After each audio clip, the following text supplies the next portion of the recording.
Are you ready? 5, 4, 3, 2, 1. Broadcasting live from the Newsmax studios, this is the Steve Malzberg Show. Be a part of the action by calling 855-777-9660. That's 855-777-9660. Or email Steve at malzbergshow@newsmax.com. Here is Steve Malzberg.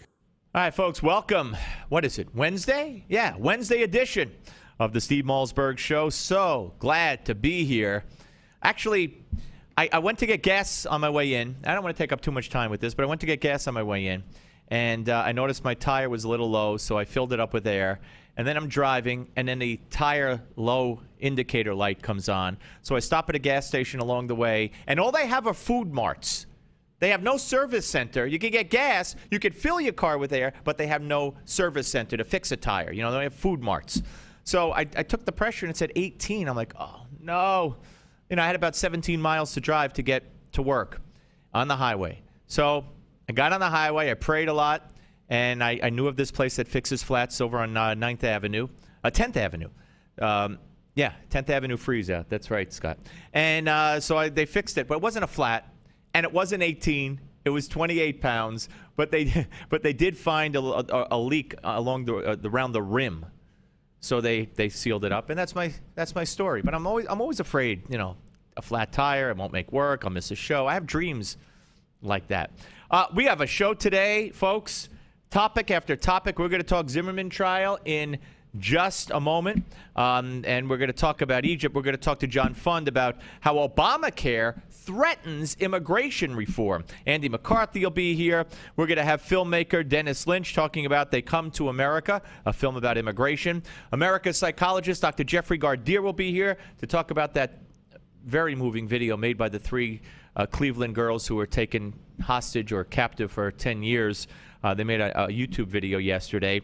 We're going to talk about, of course, the effing steamroller, self-proclaimed, Eliot Spitzer.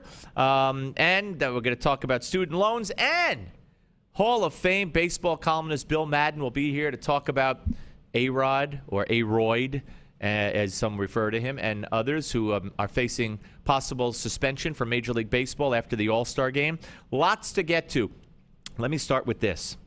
The Student Protection Act, H.R. 2625, being introduced by Congressman Steve Stockman, Republican of Texas, introduced this legislation this week to block federal funding for schools that enforce rules that punish students for playing with imaginary weapons.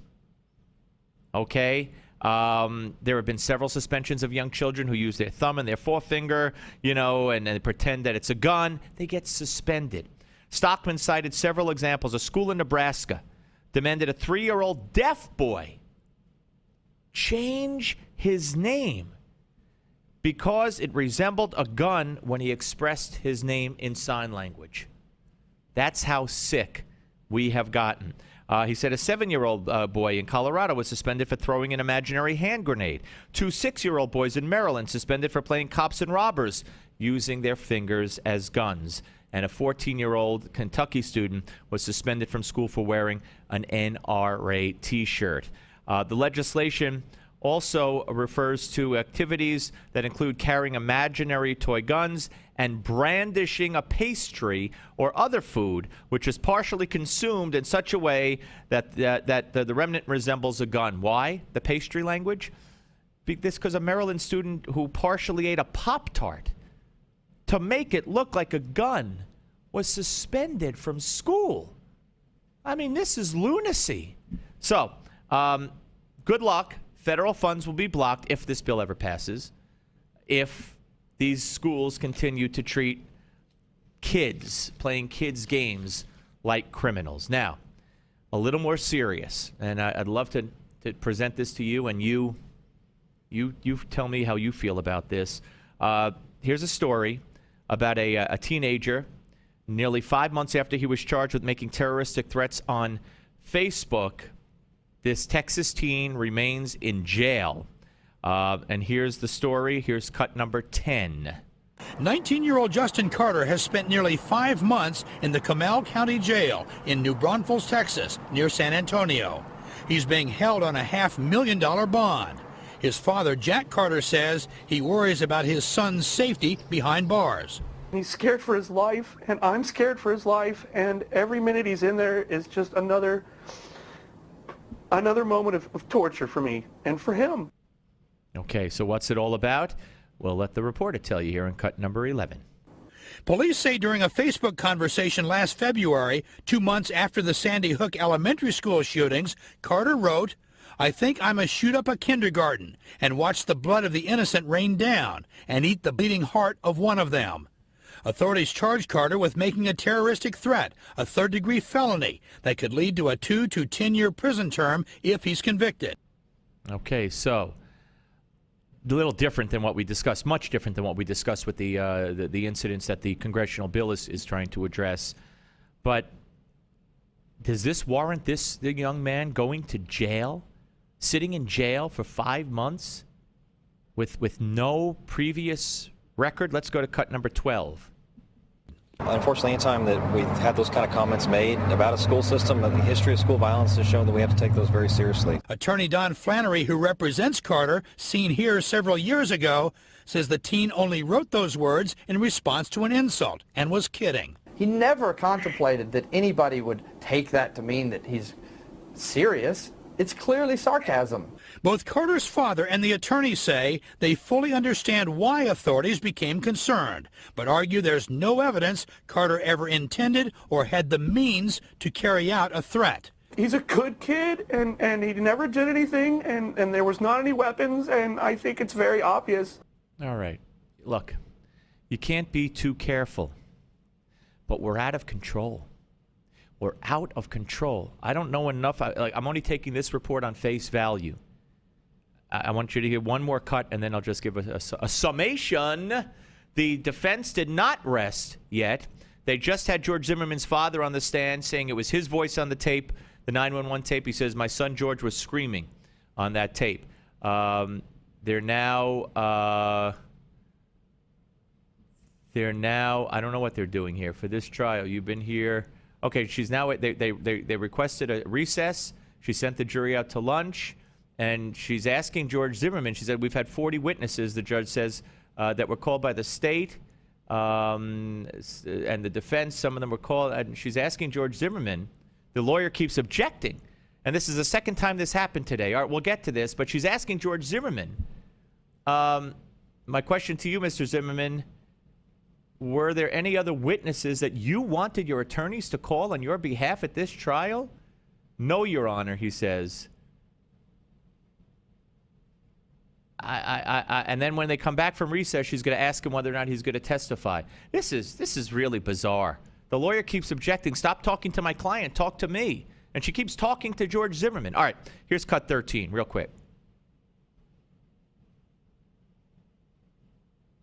In a written statement, the district attorney's office says Justin Carter's case will proceed through the criminal justice system, like all other felony cases. Carter's attorney says he will soon ask for a reduced bond so Carter can come home to his family to fight the charges for an online message he says the teen now regrets. All right. Look, if this kid had no previous trouble, no previous background, no weapons were found, no plot was unhatched, my question is, what is he doing in jail? He made a mistake. This is insane, and we've become an insane country, and we're just getting worse and worse. I've mentioned to you that in the state of New Jersey, for instance, high school athletics will now be under a cloud, under a threat, that if a member of a team says something derogatory about another team member, either based on gender, race, ethnicity, the team will be penalized and the kid will be reported to the New Jersey Division of Civil Rights. And if an umpire or an official thinks he hears it, he's got to report the kid if he thinks he hears it. What country are we living in? All right, coming back, Zimmerman on the Steve Malzberg Show. The Steve Malzberg Show. Obama wants your money, and he's determined to get it. He wants your money to buy off unions, his Wall Street cronies, and to expand the Obama welfare nation. Well, Swiss America is determined to stop him from stealing your money. They want to send you an award-winning film, I Want Your Money, on DVD that exposes his plan. It'll help keep the government's hands off your money using gold, silver, and other hard asset strategies to protect your hard-earned money. Call today and request the DVD, I Want Your Money, normally $19.95, yours absolutely free. Let Swiss America show you how to use gold, silver, and other hard assets to protect your hard-earned money. Call now. 800-978-3907. 800-978-3907. Call Swiss America right now. Learn all about investing in gold. 800-978-3907. That's 800-978-3907. Call right now. What is Lignet? Lignet is knowledge. Lignet is power. Lignet is global. Top-level officials, U.S. intelligence officers, national security advisors, foreign operatives, all reporting directly to you. What is Lignet? Lignet is confidential. Lignet is sensitive. Lignet is security. What is Lignet? They're the ones taking the world's pulse. If you're not in the know, you're not on lignet.com. You've been briefed. Obamacare. More than $1 trillion in new costs. Hidden taxes, fees, big Medicare cuts, doctor shortages. How can we survive? To know Obamacare is to survive Obamacare. The Obamacare Survival Guide tells you everything you need to know to protect yourself, your family, your business. The Obamacare Survival Guide at bookstores everywhere. Special internet-only offer right now at Obamacare911.com.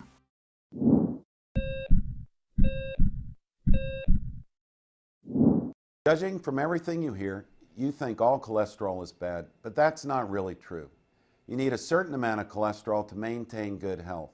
The problem is that too much cholesterol in your blood contributes to a plaque, a fatty substance that narrows the coronary arteries that feed blood flow to your heart. Picture your coronary arteries as a 4-lane highway. If one lane becomes blocked, traffic still flows well. 2 lanes, no major problem. But if a 3rd lane becomes blocked, that spells trouble. It's the same way with your coronary arteries. And when plaque slows their blood flow to your heart, this can even cause a heart attack. The good news is that when it comes to cholesterol, lifestyle changes can pay off big time. Even a small reduction in plaque can be like opening up another highway lane. Suddenly, blood flow that was stalled can go forward again. Changing your lifestyle does not have to be hard. And in fact, here are 3 ways to help you start lowering your cholesterol. Snack on nuts. Nuts are probably one of the easiest and tastiest ways to lower cholesterol. Walnuts and almonds are among the best. Bulk up your diet with fiber. Choose whole fruits instead of a fruit juice, brown rice instead of white, and if you're eating a baked potato, be sure to leave the skin on. Choose fish. Fish contains cholesterol-fighting omega-3 fatty acids. I'm Dr. Chauncey Crandall, and thanks for watching this Heart Health Minute. Remember, it's never too late to prevent or reverse heart disease.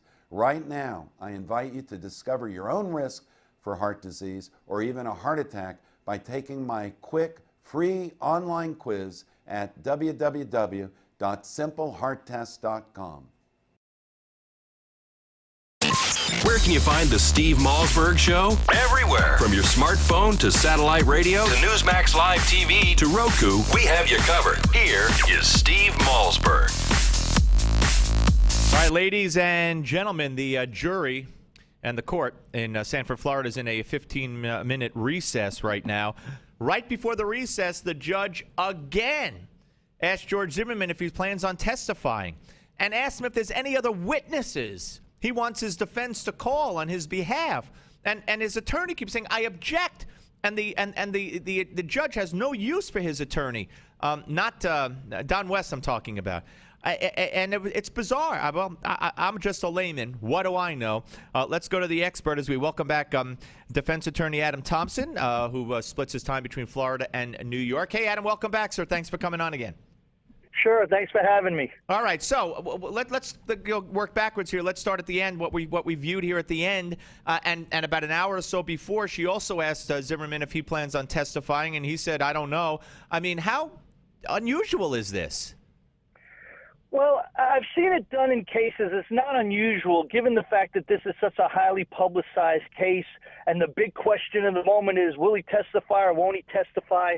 I mean, if you're a defense attorney, and I said this before when we spoke, there's no way I let him 10,000 feet of the witness stand to testify. I think the defense has done their job to show that self-defense is a very viable defense in this case and that the jury should acquit. So less is more. So I think the judge, maybe for appellate reasons, to make the record clean, the judge has a right to specifically ask the defendant if he wishes to testify, because that decision is purely the defendant's. Even if a defense lawyer says we don't recommend you do it, it's not their call. Ultimately, the defendant says yes or no.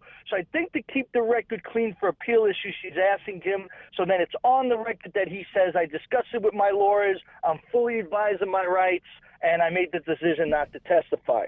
Now, her asking him, are there any other witnesses, or going beyond that, that's completely improper. If I was a defense counsel handling this case, I would have flew off the lid, and it might have been borderline contempt. Because I say any decisions about trial and strategy and what we plan to do are decisions that defense counsel makes. And you asking our client what other witnesses or what else we may do, that's attorney-client privilege to begin with. How is she even asking him that? Well, that's letting the prosecution hear in open court what they plan to do. I mean, I would have blew a gasket. It would have been out of hand if I was there. Yeah, just bizarre, just bizarre. All right, let's move on though. We had a couple of judicial rulings before the jury entered today, I believe, and after that marathon session that ended after 10 o'clock last night, where again Don West said to the judge, "Look, we don't have time to interview you want us back here tomorrow morning at 9? We don't have time to depose a witness. I can't keep this up physically. We're here at 9 o'clock in the morning. We're out at 10 o'clock at night." She didn't care. She turned her back and walked out. But she ruled that the texts from presumably Trayvon Martin's phone, and I guess that's the problem, texts that he made about fighting and wanting to buy a gun and pictures of a gun, none of that is going to be admitted to evidence. And the argument, I guess, is how do you prove that Trayvon Martin was the one who wrote those texts? Is that pretty accurate? That's pretty accurate. I mean, it is hard to show.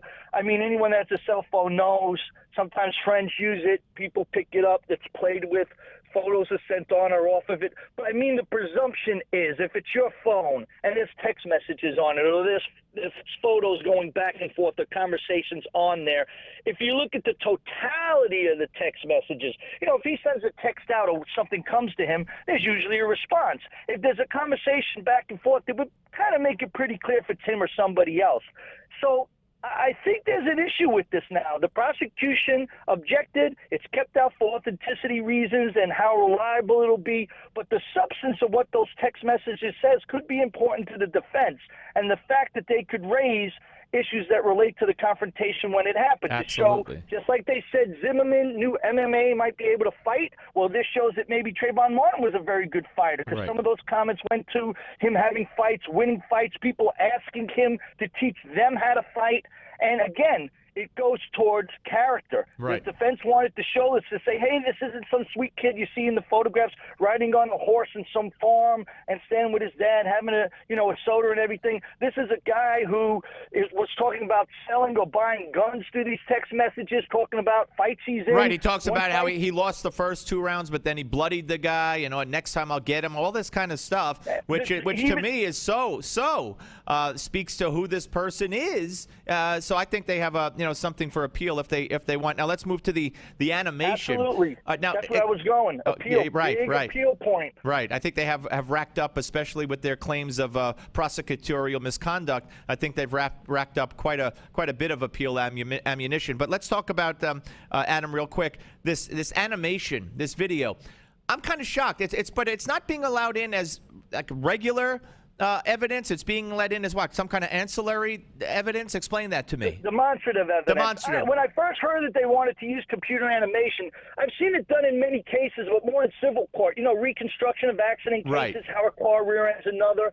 It's tricky here because you have such a huge amount of facts that the person making this video is trying to incorporate it, the argument's going to be, did you include what this witness said? Did you say what the probability of this other witness saying is? You're only taking it from Zimmerman's point of view. There's so many arguments that you can make against it. The question becomes, is this really something that's so reliable that to deem it evidence? I mean, evidence means it's something 1 and 1 equals 2. It's something you can rely on, supposedly. If you're admitting it as evidence, that's too far to go, because it is a question of reliability. But on the other hand, there's plausible arguments that can be made to show, well, this is our version as a defense. What we think the evidence shows based on Zimmerman's statements, Good that was a witness from his doorway when he looked down, all these other witnesses, and we think it's fair and accurate. So the judge, as a compromise, says, well, then it's demonstrative evidence. Use it in your closing argument. Okay. And to me, as a defense lawyer, I think that's great for them, because if it came in as regular evidence, the person on the witness stand to introduce it and get it moved into evidence would have been crucified on cross-examination. Right, and now they don't get. And now they don't get. The prosecution has no opportunity to do that. I'm cutting you off, Adam, because I got one more question for you. Obviously the defense is not finished. Hopefully, I'm with you that it's not going to be George Zimmerman. We have a minute left. What do you think the defense is going to finish up with, since they're not finished and they're coming back? Never, never, never, never, never George Zimmerman. But you want to end on a note. The defense should do what the prosecution should have did. The prosecution should have ended on an emotional, strong witness like Trayvon Martin's mom. Yeah, but who could they end on? Who could they? They already just had the father on. Zimmerman's father. But they just had him on. But they father. just had him on, and they didn't say they're resting. I didn't see that. Yeah, they had him on very briefly. I'm in the room talking to you. Yeah. If they called him, they should rest. That's it. Yeah. No more All right. after Well, him. we'll see what happens. Listen, Adam, I hope you'll be able to come back tomorrow, and talk about this with us regularly. But we'll speak to you later. Okay? Absolutely. Thanks for having me on. Thank it's a you. pleasure. Okay, Adam Thompson, ladies and gentlemen. We're coming back, folks. We're going to be joined by Herb London of the Manhattan Institute, senior fellow, right here. Talk about Egypt. Gets crazier and crazier on the Steve Malzberg Show. So don't go away. And if you want to weigh in, 855-777-9660. Coming right back on the Steve Malzberg Show. The Steve Malzberg Show. My patients still don't know what Obamacare means for them. And how could they? There are already 13,000 pages of regulations, and the bureaucrats are just getting started. Obamacare will change your health care, and you need to understand how. There are hidden taxes and fines, big cuts in Medicare, even new regulations on what services doctors can offer you. Some businesses could get hit with a 40% additional tax on your health care plan. Please, get the Obamacare Survival Guide today. It's the best book explaining the new law. It's easy to read, everything you need to know to protect yourself, your family, your business. The Obamacare Survival Guide at bookstores everywhere. Special internet-only offer right now at Obamacare911.com. This is a referral service. Calls will be routed to an independent referral insurance agency. Do you know the #1 cause of bankruptcy? No, it's not losing your job or running up credit card debt. It's not even divorce. It's medical costs. If you and your family don't have health insurance, just one serious illness or accident could be financially devastating. But now there's good news, really good news. A health insurance hotline has been established to provide health insurance for all Americans, even uninsured Americans with pre-existing conditions. Now anyone can get health insurance even if you have a pre-existing medical condition. I repeat, now anyone can get health insurance coverage. Call now for a free no-obligation quote on affordable health plans available to you. Again, this is a free hotline for anyone, even if you have pre-existing conditions. Protect you and your family from sudden unexpected medical costs. Call the free health insurance hotline right now at 1-800-910-3470. That's 1-800-910-3470. Call 1-800-910-3470. Tired of calls, levies, and liens from the IRS or hiring others who don't get the job done? Call Wall & Associates and you'll never talk to the IRS again. The IRS has a program to eliminate eliminate tax debt. And Wall & Associates professionals are trained to maximize its benefits for you. You always speak with a live person with real support and real knowledge. We've helped thousands of taxpayers like you settle their tax debt with the IRS for a fraction of what they owe. We solve tax problems. Call Wall & Associates now, 800-574-6029. We have the professionals who know how to solve tax problems. If you owe money to the IRS, your tax problems are not going away by themselves, and the passage of time will only make matters worse. Act now, before it's too late. Call Wall & Associates right now to speak to a professional tax relief agent. Call 800-574-6029. That's 800-574-6029. Again, 800-574-6029. Health insurance is on everybody's mind right now. You either don't have it or you have it and you think it's too expensive. And you probably feel like you don't have any options. We can help. We are InSphere Insurance Solutions. We offer health insurance plans from major carriers nationwide and likely have a plan that can save you money. Whether you're self-employed, on a COBRA plan that's about to expire, or you simply don't have health insurance where you work and you need it, InSphere Insurance Solutions can help you. Our agents will help you find coverage you can afford. InSphere Insurance Solutions is an authorized agency in all 50 states, including the District of Columbia. Plans may not be available in all states. 800-980-9325. 800-980-9325. 800-980-9325. 800-980-9325.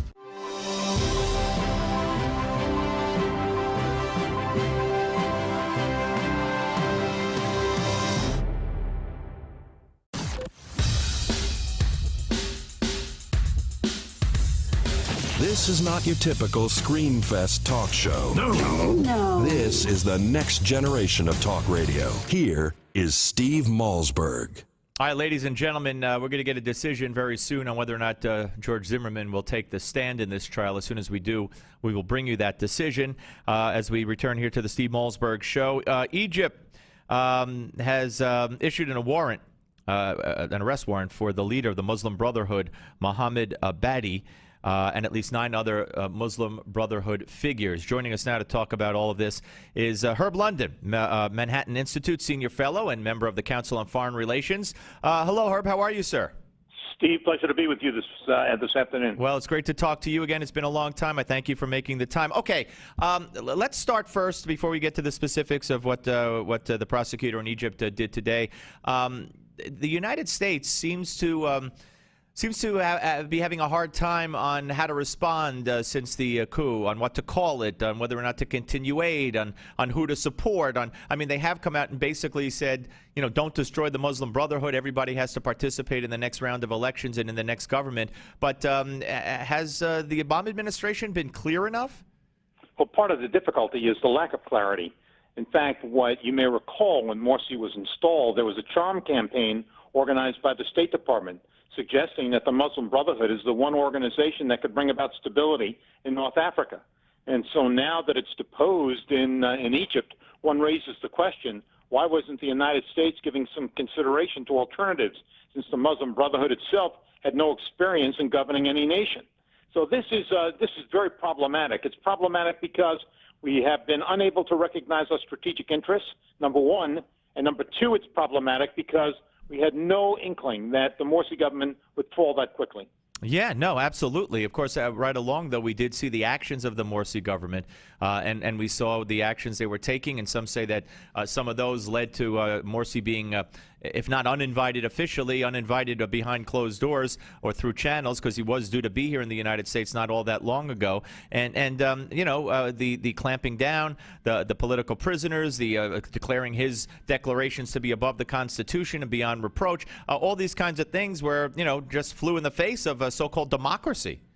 Well, there's another consideration, of course, and it's a critical one, and that is nutritional levels in Egypt. Egypt is a net importer of wheat, of food, but moreover, even the staple in the country, which is fava beans, have gone up in price by roughly 200% in the last month. People cannot afford to buy food in Egypt. So you're talking about something very basic. The Morsi government has been unable to create an environment where people are eating properly, where the jobs are being created. And so you have a country that is now a failed state. It is a failed state in every aspect, politically, economically, culturally. All right, so how does Egypt go forward?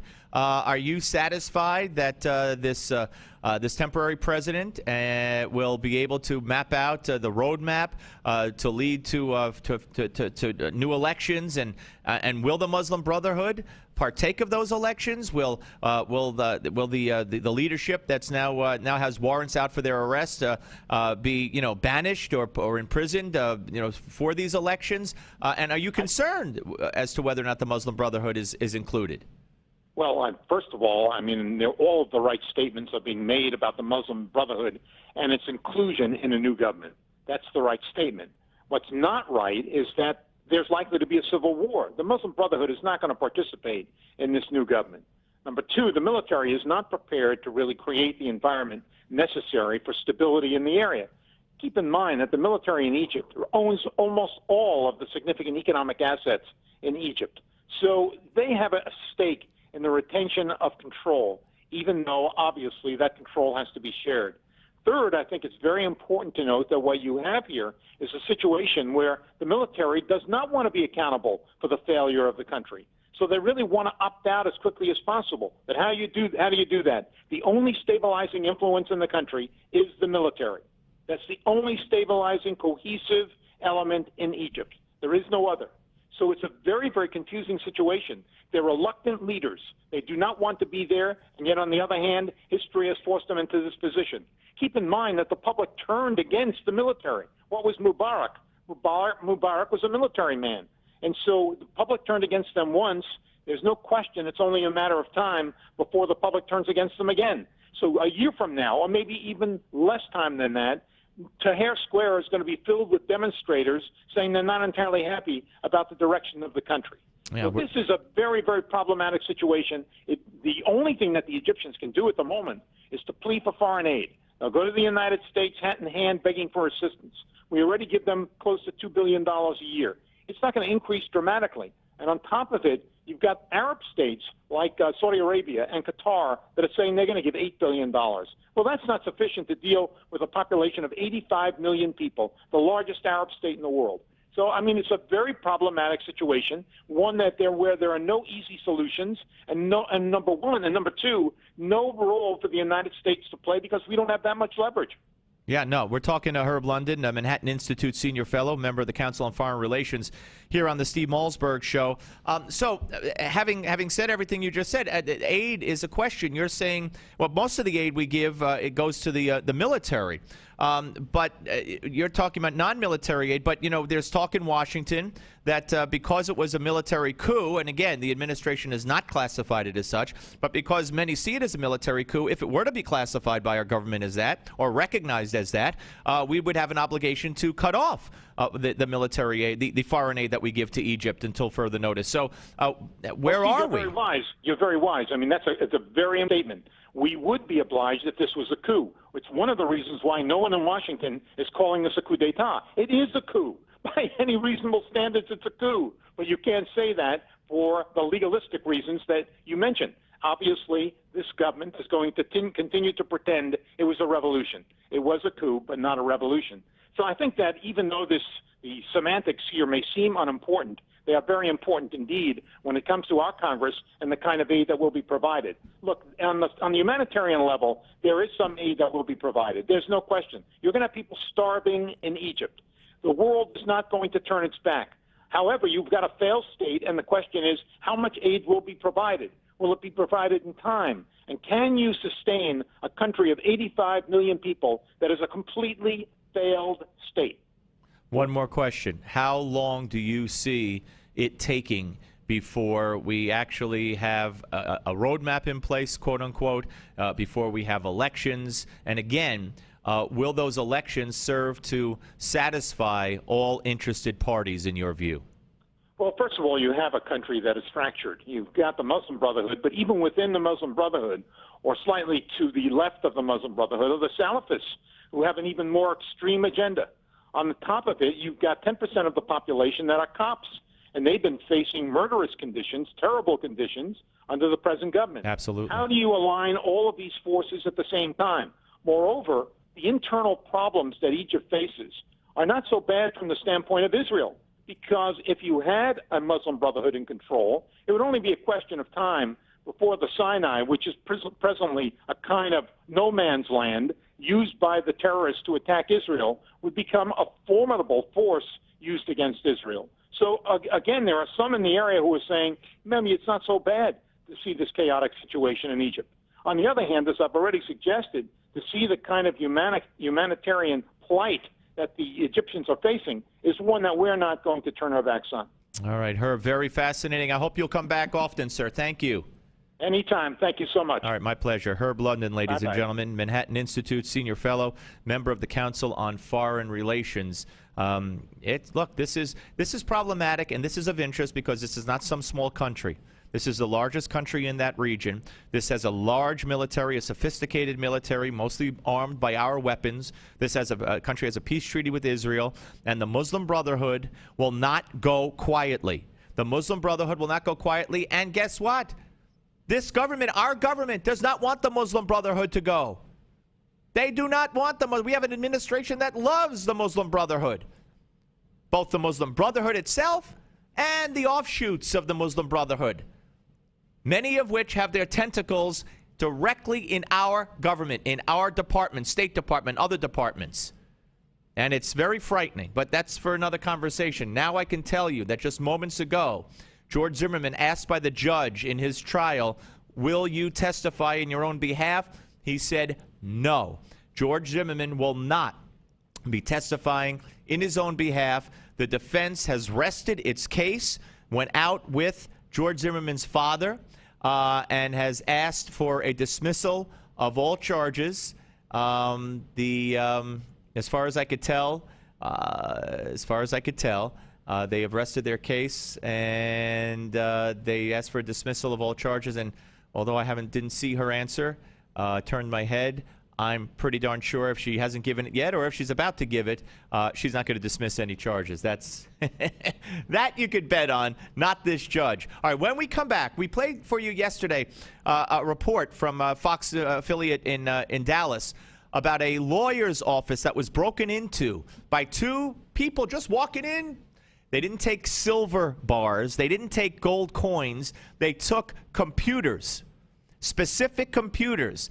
Now, this attorney and their office represents a State Department whistleblower who claims cover-up. And we're going to have the attorney when we come back right here exclusively on the Steve Malzberg Show. The Steve Malzberg Show.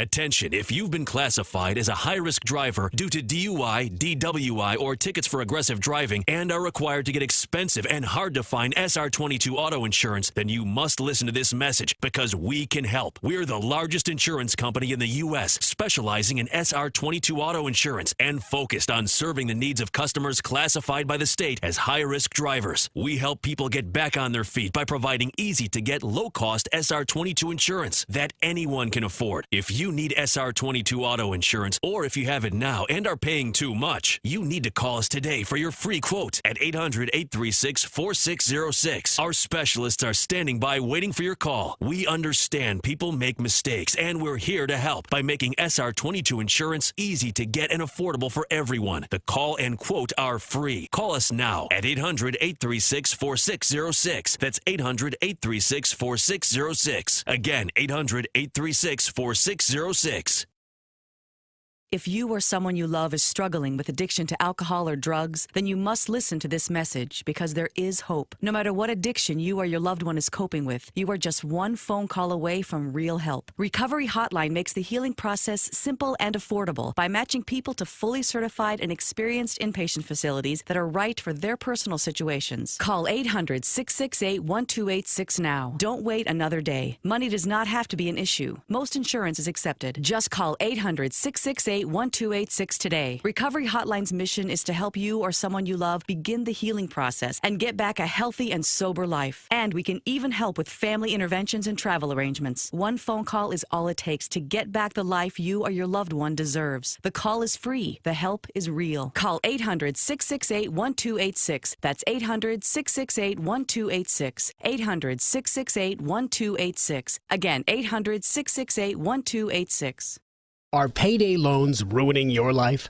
If you have 2 or more payday loan cash advances, listen closely. You may be eligible for a program that payday loan companies don't want you to know about. This program will get payday loan companies out of your bank account and put an end to the payday loan nightmare. Call for free information and find out if Payday Loan Support Center is right for you. Payday loan companies usually trap you into paying rates as high as 700%. We understand payday lenders' tactics. Don't let them take advantage of you anymore. All you need is 2 or more payday loans to qualify. We can help even if you're behind in collections or have bad credit. Internet payday loans qualify for this program as well. So call 800-250-5084. That's 800-250-5084. The call is free and the consultation is free. Don't miss out. Call for your free information on payday loan relief. 800-250-5084. That's 800-250-5084. Again, 800-250-5084. Drug, alcohol, and gambling addiction can be devastating for you and your loved ones. Don't let the disease of addiction ruin everything you've worked so hard for. The Treatment Helpline has helped thousands of people just like you take control of their addictions and live healthier, cleaner, and happier lives. You are not alone. Now there's hope. The Treatment Helpline has helped people just like you overcome their addiction. If you or a loved one is suffering from a drug, alcohol, or gambling addiction, let us help you today. Call 1-800-813-9821. Our seasoned addiction treatment professionals can show you how to use your private health insurance to help cover the costs of this life-changing program. Call now and get a free confidential consultation. 1-800-813-9821. That's 1-800-813-9821. Help is only a phone call away. Call 1-800-813-9821. That's 1-800-813-9821. Accurate portrayal of potential customer experience. Your experience will vary. I was overwhelmed with credit card debt, losing sleep, worrying about money all the time.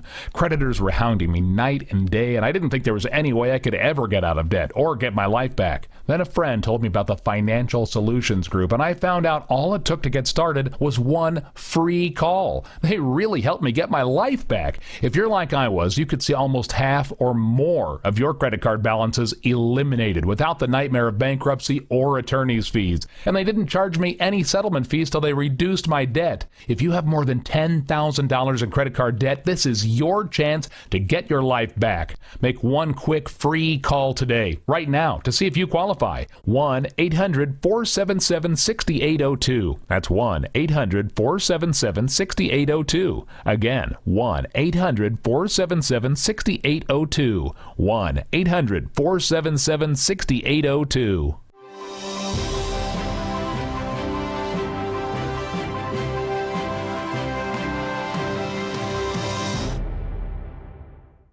The Steve Malzberg Show is just a bit different from the other radio shows. We have TV cameras. Watch the show at Newsmax.com or listen on your favorite radio station.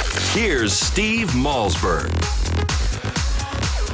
Late last year, the former and current State Department directors met with the Office of Inspector General. An OIG investigation found that high-level State Department officials at times brought pressure to halt or influence investigations. While the pair walked away with 3 computers but left silver coins and silver bars, Shulman suspects money was not on their minds. It is suspicious that they kept coming back. Now, Dallas police are investigating, but the attorneys also contacted the FBI. The FBI because of what's on those computers, including information about federal agents the firm represents, and if it's as Shulman suspects, then there's more than a felony. This could also be a political crime. All right, folks, welcome back to the Steve Malzberg Show. Joining us now is Carrie Schulman, and he is the attorney that you heard his voice on that soundbite from the report on Fox TV in Dallas. We played you that whole report yesterday on the show. His firm, among others, represents a State Department whistleblower, and the offices were burglarized, and the pair caught on video, and seemingly they didn't care. Very specific in what they took. And Carrie, welcome to the show, sir. Thank you very much.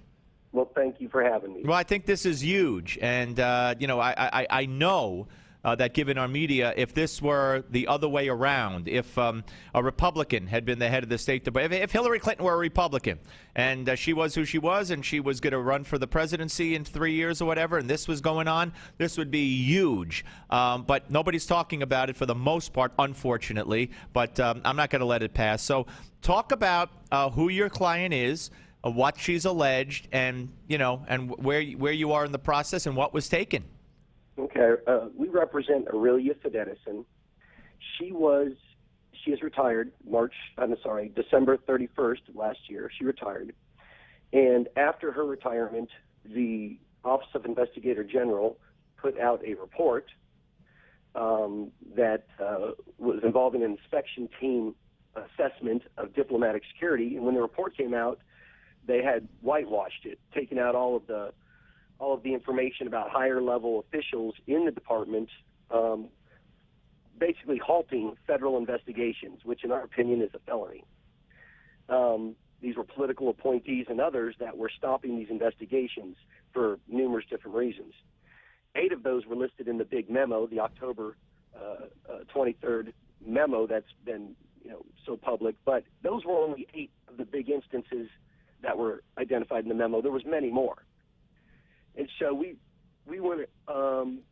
represent her. Law enforcement came to her house to harass her, camp out, get her to sign documents that would probably incriminate herself, to prevent her from disseminating the documents, and she hired us at that time. Is this the woman we saw on CBS or one of the networks not too long ago? They did a report on this?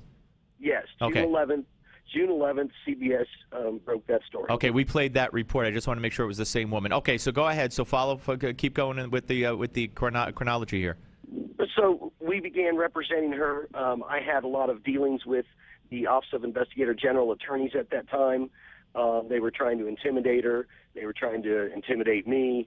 And essentially, it didn't stop us. We provided all the information, of course, to Congress and have been, very vocal about it. And we've received an overwhelming amount of support from employees in the Department and Diplomatic Security saying it's about time. My firm has gotten an overwhelming amount of potential other whistleblowers with similar type activity and knowledge and information. And so it's clear to me that we have a serious, major problem in the Department of State at the highest levels of an atmosphere of lawlessness, complete disregard for the Constitution, complete disregard for civil rights and people's rights, and an arrogant attitude that they can do whatever they want to do, and it's a big problem. Do you believe that, let me ask you this. Who do you believe, without names, because you may not know names, although we see their faces, but names aside, who do you think is responsible for this break-in? Well, I don't know who's responsible, but the facts are they broke into our office, then they came back Saturday night, many hours later, and they broke in only to our office out of the whole building by going through a vacant suite next to us and then punching a hole through into our conference room. Then they come back Saturday night, and you can see on the tape at 8:30 Saturday night, they come back, they walk in, within a few minutes, they walk out with a small box. The girl's got a small box, and the guy's got probably one computer. They got those boxes by dumping things out of in our office that were in the boxes, and then taking those boxes. Then the gentleman comes back alone at about 3:57 a.m. in the morning, Sunday morning, and he leaves 5 minutes later at 4:02 with one box. So it's clear to us that they're coming in, and they obviously didn't get something they wanted previously, and so they had to come back. That's what it appears to us. Who do these people look like? I mean, they appear like they're just people off the street dressed in T-shirts. No attempt to cover up their faces, which to me is pretty bizarre. What does that signal to you, if anything? Well, I don't know. You can look at it two ways. One is, do they turn their heads away from the camera as they walk by? As some people have suggested that they are a little more experienced than maybe I was originally giving them credit for. They seem to turn their heads away from the camera as they walk by. Some have suggested. Clearly, it appears to me that somebody else is orchestrating it, because they come in. They bring back the stuff somewhere. They go through it, or someone goes through it. And look, I mean, this is a scenario that it appears to be. They don't have this, they don't have that. They go back in, but it appears like they know exactly where to go, where to look for it. I mean, did they tear your office apart, piece by piece, or did they pretty much know the area of where these things would be? Well, I mean, clearly the computers were, on desks, and so that was easy. There was one locked file cabinet that they busted into, and there was blood left on the file cabinet. Blood? Yeah. So, they busted into it and obviously hurt themselves doing it. All right, who's conducting, and we're talking to Carrie Schulman here of Schulman and Matthias, law offices in Dallas, and their offices were broken into. They represent a State Department whistleblower. Who's investigating this now? Well, I know the Dallas Police Department is investigating it. We also made a complaint to the FBI, and we did that based upon the fact that we felt that there might be a political motive for the crime. And yeah, obviously, and you said that in the report, but still no FBI agents? Well, no, we filed the report. Okay. And, the FBI generally doesn't, always tell you exactly what they're doing. Okay. Because, the Dallas Police Department, and it's only been not that long. And so I'm not quite sure what the agencies are doing, or if this is something the FBI is interested in investigating. Obviously, there's jurisdictional questions, and they'll have to evaluate that. 2 questions, sir, because we're running out of time. We only have less than a minute. Will your client or yourself be intimidated in any way, shape, or form, and does this affect your case at all? No. It Okay. doesn't affect the case. Number 2, do you believe that somehow, somewhere, people in government, be it the State Department or not, had something to do with this? I believe it's a possibility. It's certainly a viable possibility under the facts of this case. And let me just say, in 30 years of law enforcement, I've talked to people 30 years of law enforcement, have never seen in a commercial burglary people come back to the scene of the crime. Listen, Carrie, we'll stay on top of this because I want to keep it. I want to inform the public, and I want to get to the bottom of it. If we had a fair media, do you agree that this would be all over the place? I do. Yeah. All right, Carrie, thank you. Carrie Schulman, we'll talk to you again. All right, folks, we're coming to the top of the hour. When we come back, our buddy John Fund will join us, talk about health care and immigration tied together on the Steve Malzberg Show. The Steve Malzberg Show.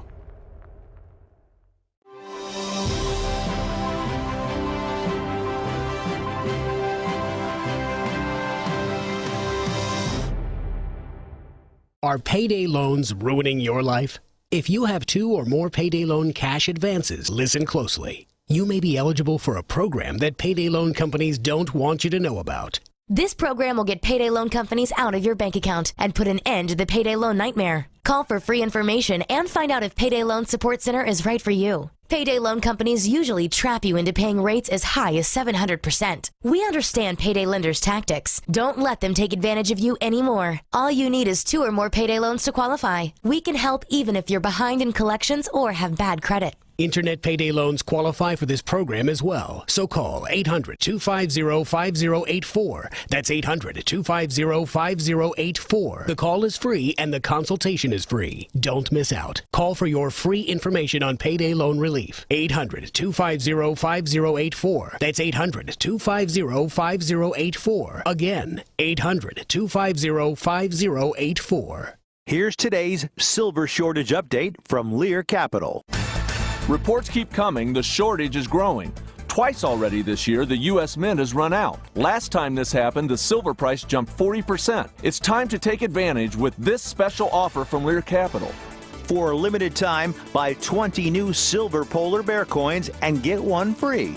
The only 1.5-ounce coin on the market. It's minted with the finest silver, carries a government guarantee, and is eligible for IRAs. The Silver Polar Bear is available exclusively from Lear Capital. But don't wait. Silver supplies are shrinking, and availability is not guaranteed. This offer is limited to a minimum purchase of $5,000. Call right now. 800-634-0482. 800-634-0482. Call Lear Capital now. 800-634-0482. Hello and welcome to your Newsmax Now update. I'm John Bachman. Almost 2 weeks after the Senate passed a sweeping immigration reform bill, House Republicans remain divided over a key element of that plan, so they met behind closed doors today to talk about it. While border security is an issue that unites House Republicans, there is no consensus on what to do about the 11 million illegal immigrants already here. The Senate bill gives them temporary legal status if they pass background checks and then wait to seek citizenship after more than a decade. But many Republicans say any kind of pathway to citizenship rewards undocumented immigrants for breaking the law. Also speaking at a naturalization ceremony Wednesday, President George W. Bush emphasized America's long history of accepting foreigners and gently encouraged Congress to act. I don't intend to get involved in the politics, but I do hope there is a positive resolution to the debate. In a moment, an exclusive interview with one of the biggest critics of that Senate immigration bill, Congressman Steve King. But first, police in Canada have opened a criminal investigation into that deadly train explosion and crash in Quebec. Dozens of people are still missing. Authorities fear most of them are dead after that train, which was carrying 72 cars of crude oil, went off the rails in the center of a small town. Some 200 officers continue to scour the crash scene for more clues. Right now, detectives are not saying specifically what they have found, but they did say some of the evidence suggests criminal negligence. Terrorism has been ruled out. And federal investigators in San Francisco say the pilots of Asiana Flight 214 noticed too late that the jet was flying too low and too slow as it tried to land Saturday. The NTSB says one of the two pilots was still training on the Boeing 777 and was landing the plane at San Francisco's International Airport for the first time. The other pilot was on his first as an instructor. We also learned that two flight attendants were ejected from the plane after its tail hit the runway seawall and broke off. They were found injured but alive on that tarmac. Pretty amazing. And 19-year-old Dzhokhar Tsarnaev is being arraigned on 30 federal charges today. They include using a weapon of mass destruction in the attack that killed 3 people and wounded more than 260 others at the Boston Marathon. This is the first chance survivors have to face the suspect. Police say Dzhokhar, along with his brother, who died after a shootout with police, carried out the bombings on their own. Prosecutors say 19-year-old Dzhokhar left notes in a boat while he was hiding from police that blamed the U.S. government and its innocent killing of civilians, Muslims, for these attacks. Tsarnaev could face the death penalty. And next up on your Newsmax Now update, incredible images of historic flooding in China, plus a Newsmax exclusive with Congressman Steve King as the House takes up immigration reform. If you need to lose weight and would like to get paid for it, that's right, I said get paid to lose weight. Just listen to the following announcement. The makers of GCE Green Coffee Bean Weight Loss are looking for real testimonials from real people and will pay you per pound to meet or exceed your weight loss goal. Until now, the secrets of green coffee's fat-burning power has been limited, but thanks to Dr. Oz, the secret is out. And now, this authentic green coffee bean fat burner is available in easy-to-take tablets. There are no expensive meals to buy or strenuous workouts. Simply take one tablet before each meal and record your progress. Only the first 200 callers are guaranteed to be accepted into the program. So if you're serious about losing extra weight and want to earn extra cash for fitting into your skinny jeans again, call 800-383-9230 now. Call 800-383-9230. 800-383-9230. Space is limited, so hurry and secure your spot today. 800-383-9230. Some conditions apply. 800-383-9230. 800-383-9230. In 2013, half of your friends, family, and neighbors may lose their jobs, all while you are robbed of 90% of your life savings, investments, and home's value. Controversial economist Robert Wiedemer, who was the only expert to predict the recession, has released a startling video with shocking evidence that the powers that be have tried to ban. But that hasn't stopped 50 million people from getting the truth.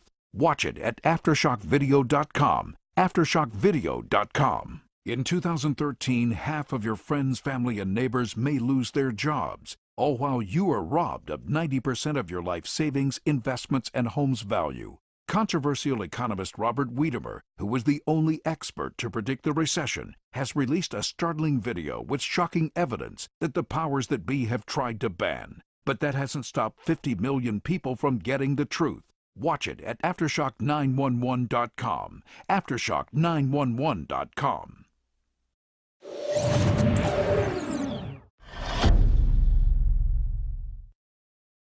And welcome back. Rescue workers in western China are searching for dozens of people buried after heavy rains caused a massive landslide. Swollen rivers have also swept away cars, buildings, and even bridges.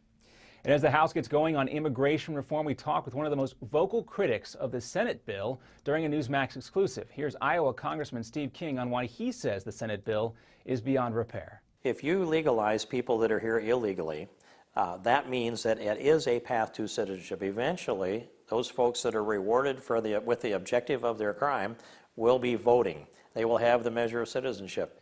And to see more of our exclusive interviews and content, stay with Newsmax.com. This has been your Newsmax Now update for July 10th. I'm John Bachman. Now here's the Steve Malzberg Show in New York.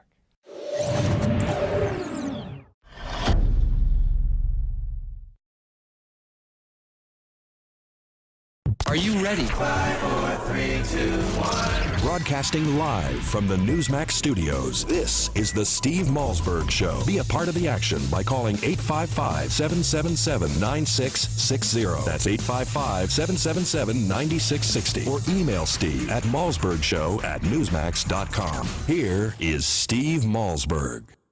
Hey, something else, David. White House, now they had been so confident that they were going to sign immigration reform this year. For the first time, I'm hearing that there is some doubt seeping in, that they think that maybe the House won't act. What they need is they need something to sort of force Boehner to, like at the last minute, bring it to the floor the same way that the fiscal cliff deal happened. The problem is there's no trigger at the end of this year. There isn't the end of this Congress. There isn't this. So I don't know how happens by the end of this year, and suddenly now the White House doesn't see a path to how this happens. Fires all around. All right, there you go. Chuck Todd of NBC News. The White House doesn't necessarily see a path for immigration reform this year. What a shame. Welcome back to hour number 2 here of the Steve Malzberg Show. And joining us now is our friend John Fund, Newsmax contributor. And John, you wrote a piece which you started out by using that quote to tie in immigration reform to Obamacare and how one affects the other. How you doing, my friend? Pleasure, Steve. Thank you.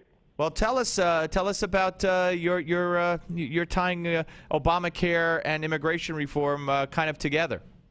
Well, Obamacare passed Congress by a single vote in the United States Senate, and then it went into effect. It passed constitutional muster to the Supreme Court by a single vote, but it's the law of the land. But it's obviously not working well. I mean, Senator Max Baucus, the Democratic chairman of the Finance Committee, calls it a train wreck, and he's the one who helped write it. But it's still the law of the land. But just in the last week, we've seen 3 things happen. The Obama administration ignored the law in saying the employer mandate is delayed by a year. It announced they're not going to verify income for the eligibility for federal subsidies to buy insurance on these exchanges.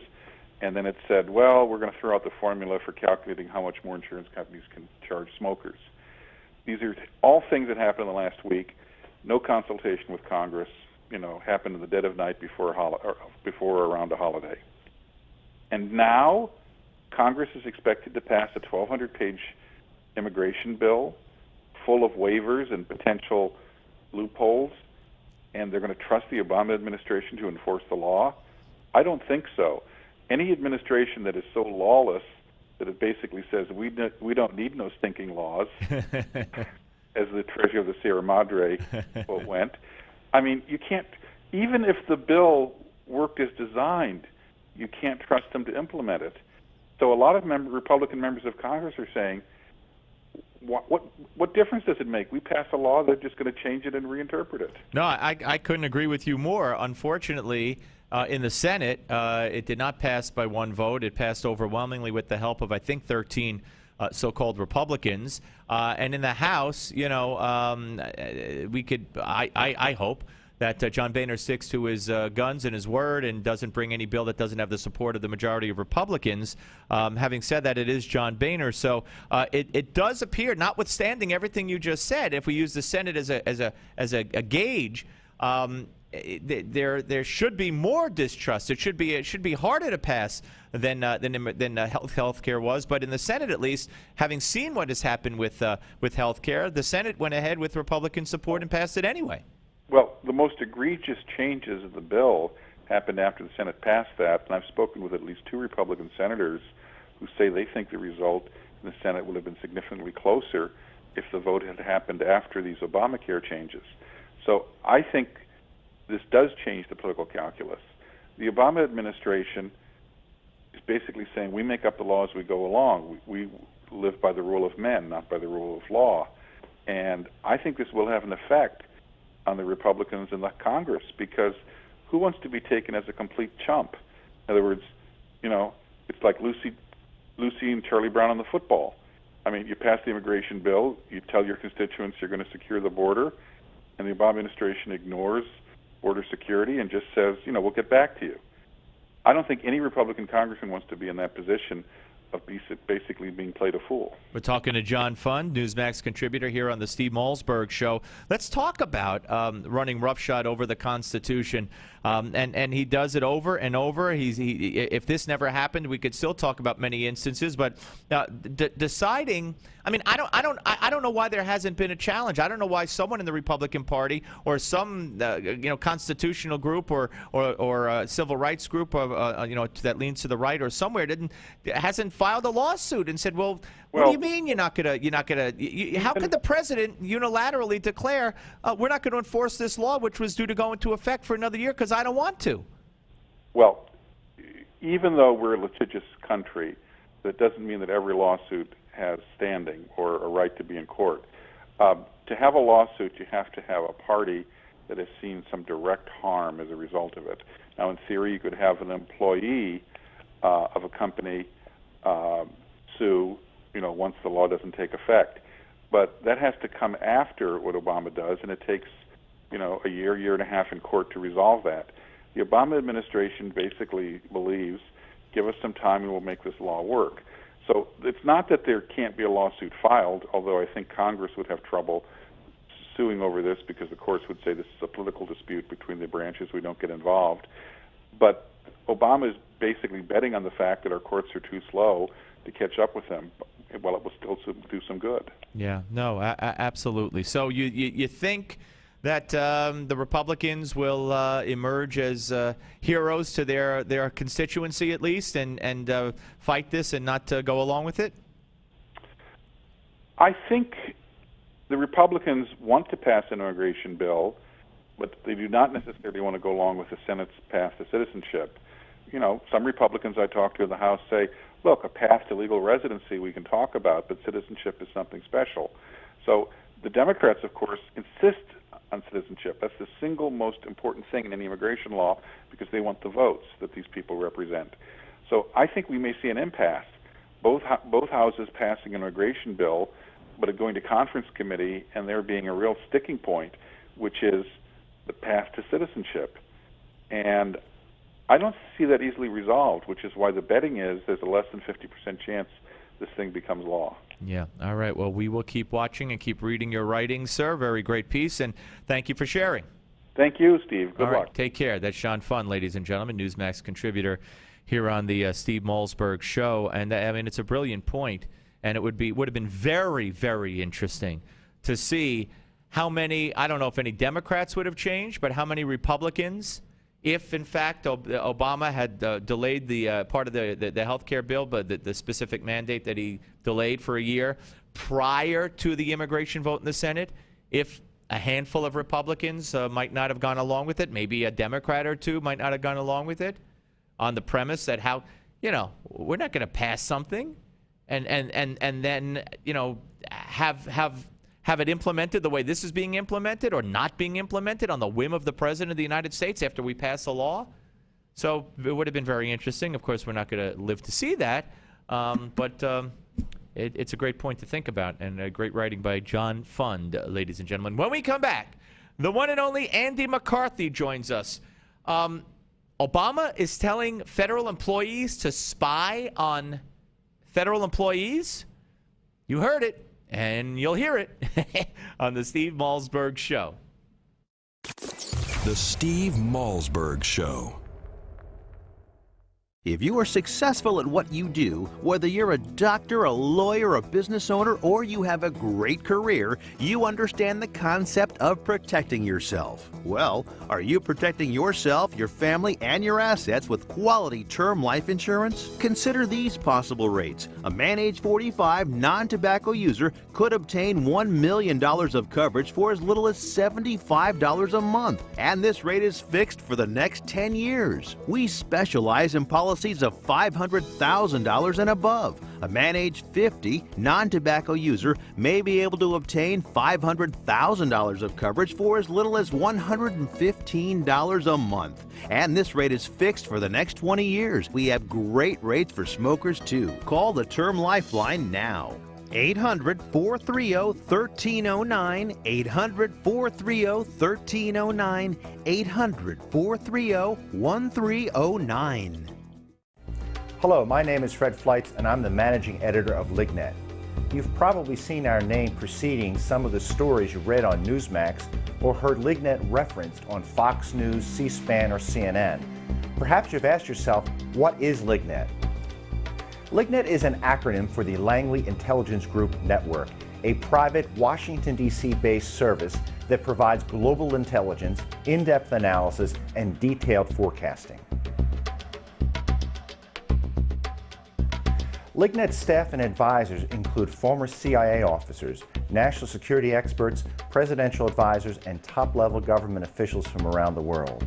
I myself held several national security posts for the U.S. government during my 25-year career with the Central Intelligence Agency, the Defense Intelligence Agency, the U.S. Department of State, and the House Permanent Select Committee on Intelligence. Our lead advisor is General Michael Hayden, the former director of the CIA. He is joined by former U.S. Ambassador to the United Nations John Bolton and former chairman of the National Intelligence Council and Special Assistant to President Ronald Reagan Fritz Ehrmann, former U.S. Ambassador to Venezuela Otto Reich, and former clandestine service officer Frederick Russman.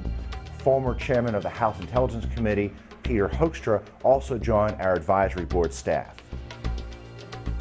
Every day, our goal is to use our expertise, our resources, and our worldwide staff to take the pulse of the ever-changing political and economic landscape and the threats we face on a daily basis. Whether you are following global events for your portfolio or business, or just interested in the world around you, LigNet provides what you need to know to keep up with global events. There are many. Every day, LigNet members receive the Morning Brief, a daily email that provides summaries and links to our daily analysis to keep you up to date on LigNet's assessments. LigNet members receive unrestricted access to LigNet's secure database of global analysis. All of our special reports, previous analyses, and exclusive video interviews with intelligence insiders are available to members 24 hours a day. But you also get top-notch analysis that resembles the President's Daily Brief, the classified intelligence assessment delivered to the President of the United States every morning.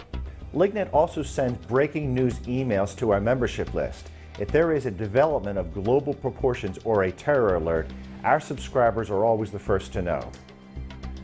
I hope you now have a better understanding of what LigNet is, but more importantly, recognize how truly invaluable LigNet can be.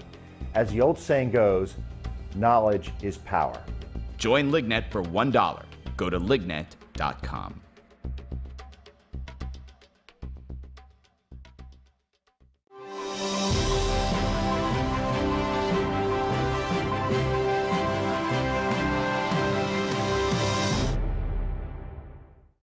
Breaking news and breaking hearts. Aww. This is the Steve Malzberg Show.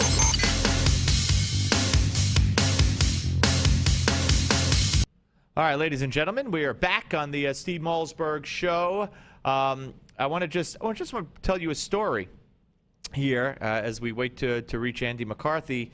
and maybe he could weigh in on this as well because of his time, of course, working in the Justice Department, former U.S. attorney for the Southern District of New York. A division of the U.S. Department of Justice. I want you to follow me here. Okay, I see we're getting Andy momentarily here. He's up behind you guys. A division of the U.S. Department of Justice was deployed to Sanford, Florida. Okay, we're ready to go? Andy. Hey, Andy. Welcome aboard, my friend. How are you, Steve? Good. Andy McCarthy, of course, the author, best-selling author, in his latest one, which is out in paperback, Spring Fever, The Illusion of Islamic Democracy, editor at National Review. You're reading at PJ Media. I got a story here before we get to what we said we'd talk about, just throwing you a little curve. There's a story that a division of the U.S. Department of Justice, which you're well familiar with, and it's called the Community Relations Service, CRS, was deployed to Sanford, Florida last year to provide assistance, apparently, for anti-George Zimmerman protests, including a rally headlined by Al Sharpton, according to FOIA documents secured by an organization. Does this seem right to you? Well, that they did it, of course, does not seem right. That's what I mean, yeah.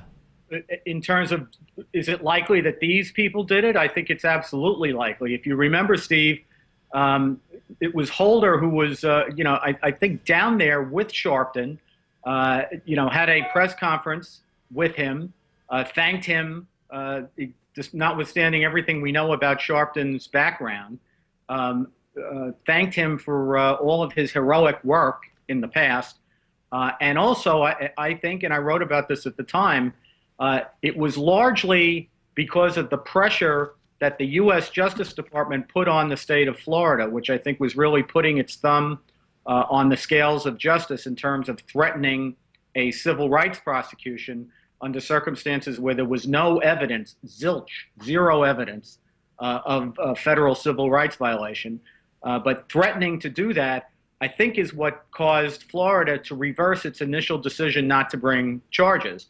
And as we've seen as this case went in, the original decision not to bring charges was a wise one, because it looks to me, I'm frankly, other than the political pressure that explains everything, I'm stunned that this judge has allowed the case to go this far. This case should have been dismissed at the end of the prosecution's presentation. Yeah, I couldn't agree with you more. And by the way, this is CRS.com. CRS website broke this story, and Judicial Watch, and we're going to have the president of Judicial Watch tomorrow. They made the FOIA request and found out this information. It is outrageous. Yeah, so just so they don't kill me at PJM, I should note that my colleagues at PJM actually had this about 2 weeks ago. Oh, okay. Okay, there you go. Well, a Drudge linked to it today through them. So, but it is an outrageous story, and kudos to PJ Media for breaking that story then 2 weeks ago. I'm glad you brought it up. Okay, let's talk about this McClatchy article that I saw yesterday. Also was linked as a headline on Drudge, with all little excerpts from this story, and basically the Obama plan, the Obama protection plan, if you will, for preventing future Edward Snowdens and future leakers is to have federal workers kind of spy on each other. Yeah, I think, Steve, that the problem with this story and the way that it's being approached is that it's not such a bad thing that you would have federal employees looking over each other's shoulders with respect to national security information if the government were limited. That is to say, if the federal government were not doing a zillion things, so that spying on each other implied spying on each other for everything, I think you'd certainly be able to not only understand, but support the idea that it should be very hard for people to get access to national security information, and they should be watched carefully with respect to how they handle it. I can say personally that, having gotten a security clearance, which I needed in order to do national security cases, it's a very, very intrusive investigation, and they do a lot of background checks, and they run around and talk to people. It's even more intrusive than getting the job as an assistant U.S. attorney was in the first place, which was also a very intrusive background information. I think most people would say that that's appropriate because in the position I was in at the time, I needed access to national security information in order to do a job that was clearly a federal responsibility and clearly one with respect to national defense information that the public would want protected. I think the problem comes in when you have a federal government that doesn't just do what the federal government was meant to do, but does everything. And therefore, everyone is suspect. And what they're now worrying about is not just national defense information, but run-of-the-mill stuff that should in no way be classified. Right. Okay, that's fair enough. Yeah, absolutely. Absolutely. But and the criticism of this plan, if you will, from the Obama administration is that there are profiling techniques, which again I think profiling is a good thing, but there are profiling techniques that are unproven, and they fear that they're going to put such a burden on federal workers to look out for against their coworkers to look for. Not just obvious suspicious things, but detailed specific things, little things like hours or looking tired or going someplace strange on a vacation. I mean, every little piece of business. It's almost as if you're charging them with being an investigator or an anti-spy investigator, if you will, someone who in addition to your own duties, it's almost a full-time job to keep an eye on the person at the cubicle next to you or the person across the room from you. Well, look at it this way, though. I think, again, it's all about context. The military has always had an honor code.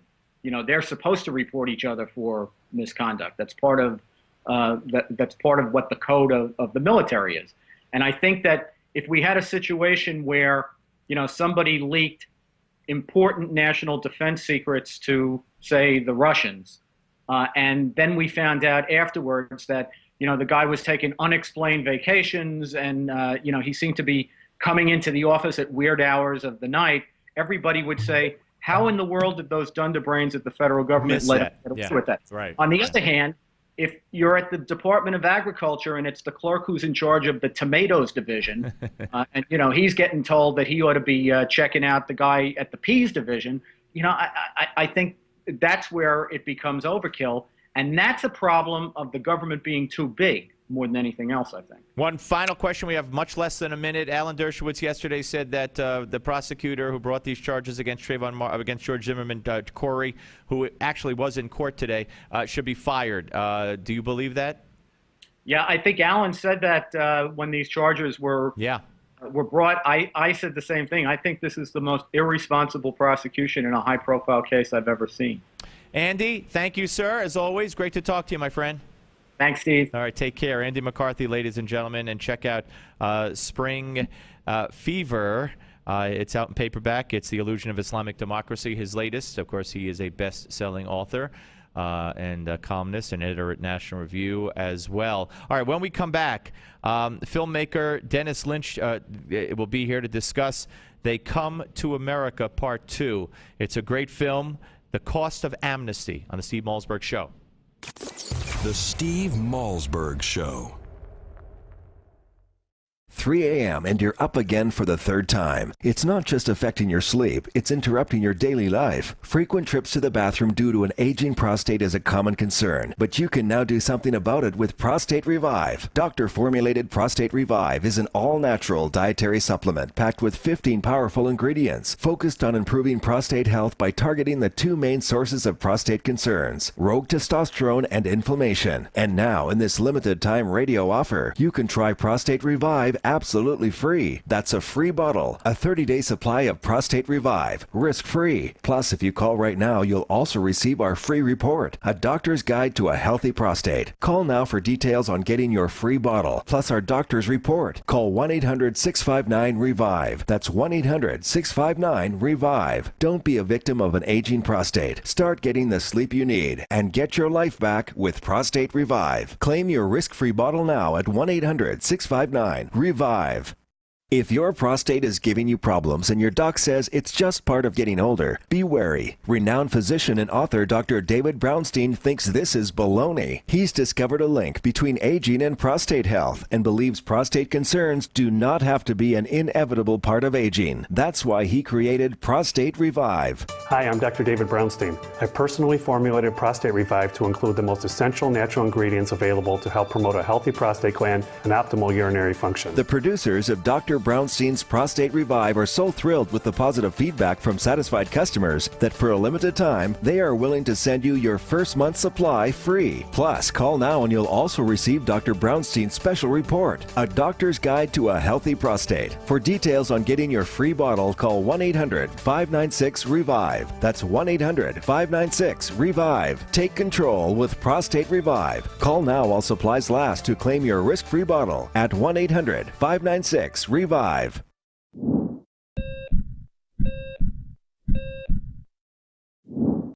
We're in the midst of an obesity epidemic, and I'm not surprised. The statistics on obesity mirror an increasing trend of eating out or ordering in. In fact, some people dine out every night, but eating in restaurants is one of the biggest enemies of your heart. When you're in a restaurant, you don't really know what you're getting, and the calorie counts of many restaurant dishes are astronomical. In fact, some single dishes contain more calories than we should eat in an entire day. Eating in fast food restaurants is even worse. A diet of hamburgers, French fries, and shakes constitutes a fast lane to the emergency room. If you really want to help your heart, get in the habit of cooking simple meals at home. Here are 3 easy tips that will make your food taste better than even the best restaurant. Choose the best fruit in season. Your local farmer's market is a great place to start. It will probably still cost less than that pie you were thinking of buying. Get in the habit of using fresh herbs. You can use them in egg white omelets or dust them on the fish you grill or bake. And for a light dessert, choose a square or 2 of dark chocolate that you and your spouse can enjoy. There are lots of ways to make your heart healthy, but there are also lots of ways to damage it. That's why I wrote Fix It, Dr. Crandall's 90-day program. In it, I'll tell you how to kickstart your metabolism every day, how to pick the best diet for you, how to stop hunger from sabotaging your diet, the 7 superfoods for your heart. I'm Dr. Chauncey Crandall, and thanks for watching this Heart Health Minute.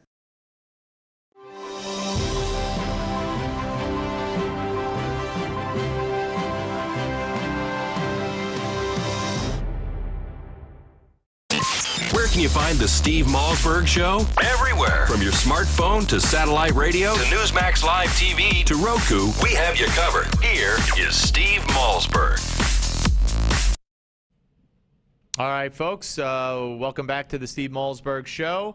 I want to play a little bit of a video for you here as we introduce our next guest, Dennis Lynch, filmmaker. But I want you to hear and see a little bit of it, so let's roll it.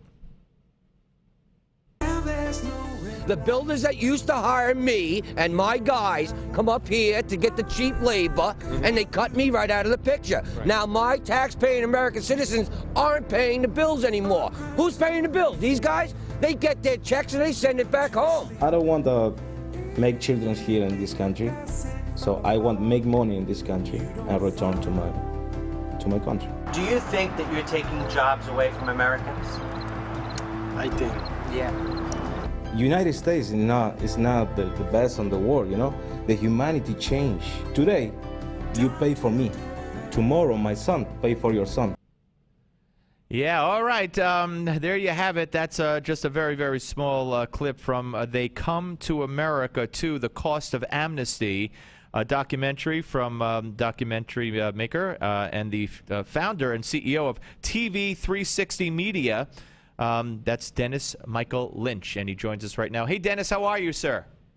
Well, I was better before you played that clip, because every time I hear that guy say that my kids are going to pay for yours, yeah, pay for yours, but the hair on my arm stands. I don't blame you. I don't blame you. Well, listen, I got to tell you, great work, excellent work, and you should be very proud of it. I know you are, and I know that this is something that has consumed you. You were driven to do this, and you feel it in your bones, and it affects you every time you hear of the so-called Gang of Eight, and it must have driven you nuts when they passed that bill in the Senate with 13 Republicans helping to do it.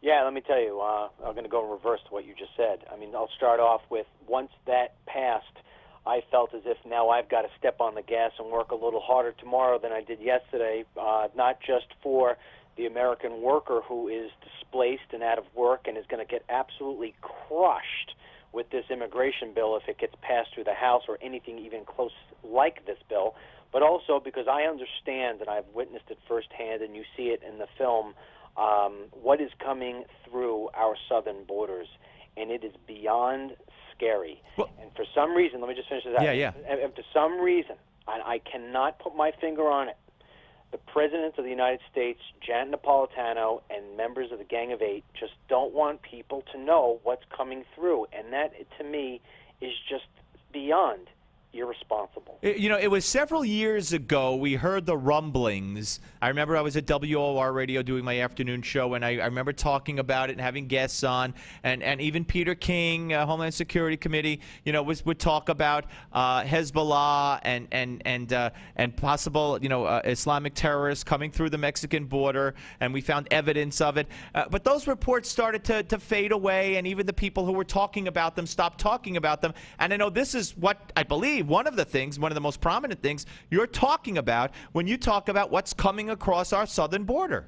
Yeah, let me say two things. First of all, the clip that you actually just played is from They Come to America 1, which I made 12 months. Oh, okay. Sorry about that. No. Let me explain, because I'm glad you did it. Was from They Come to America 1.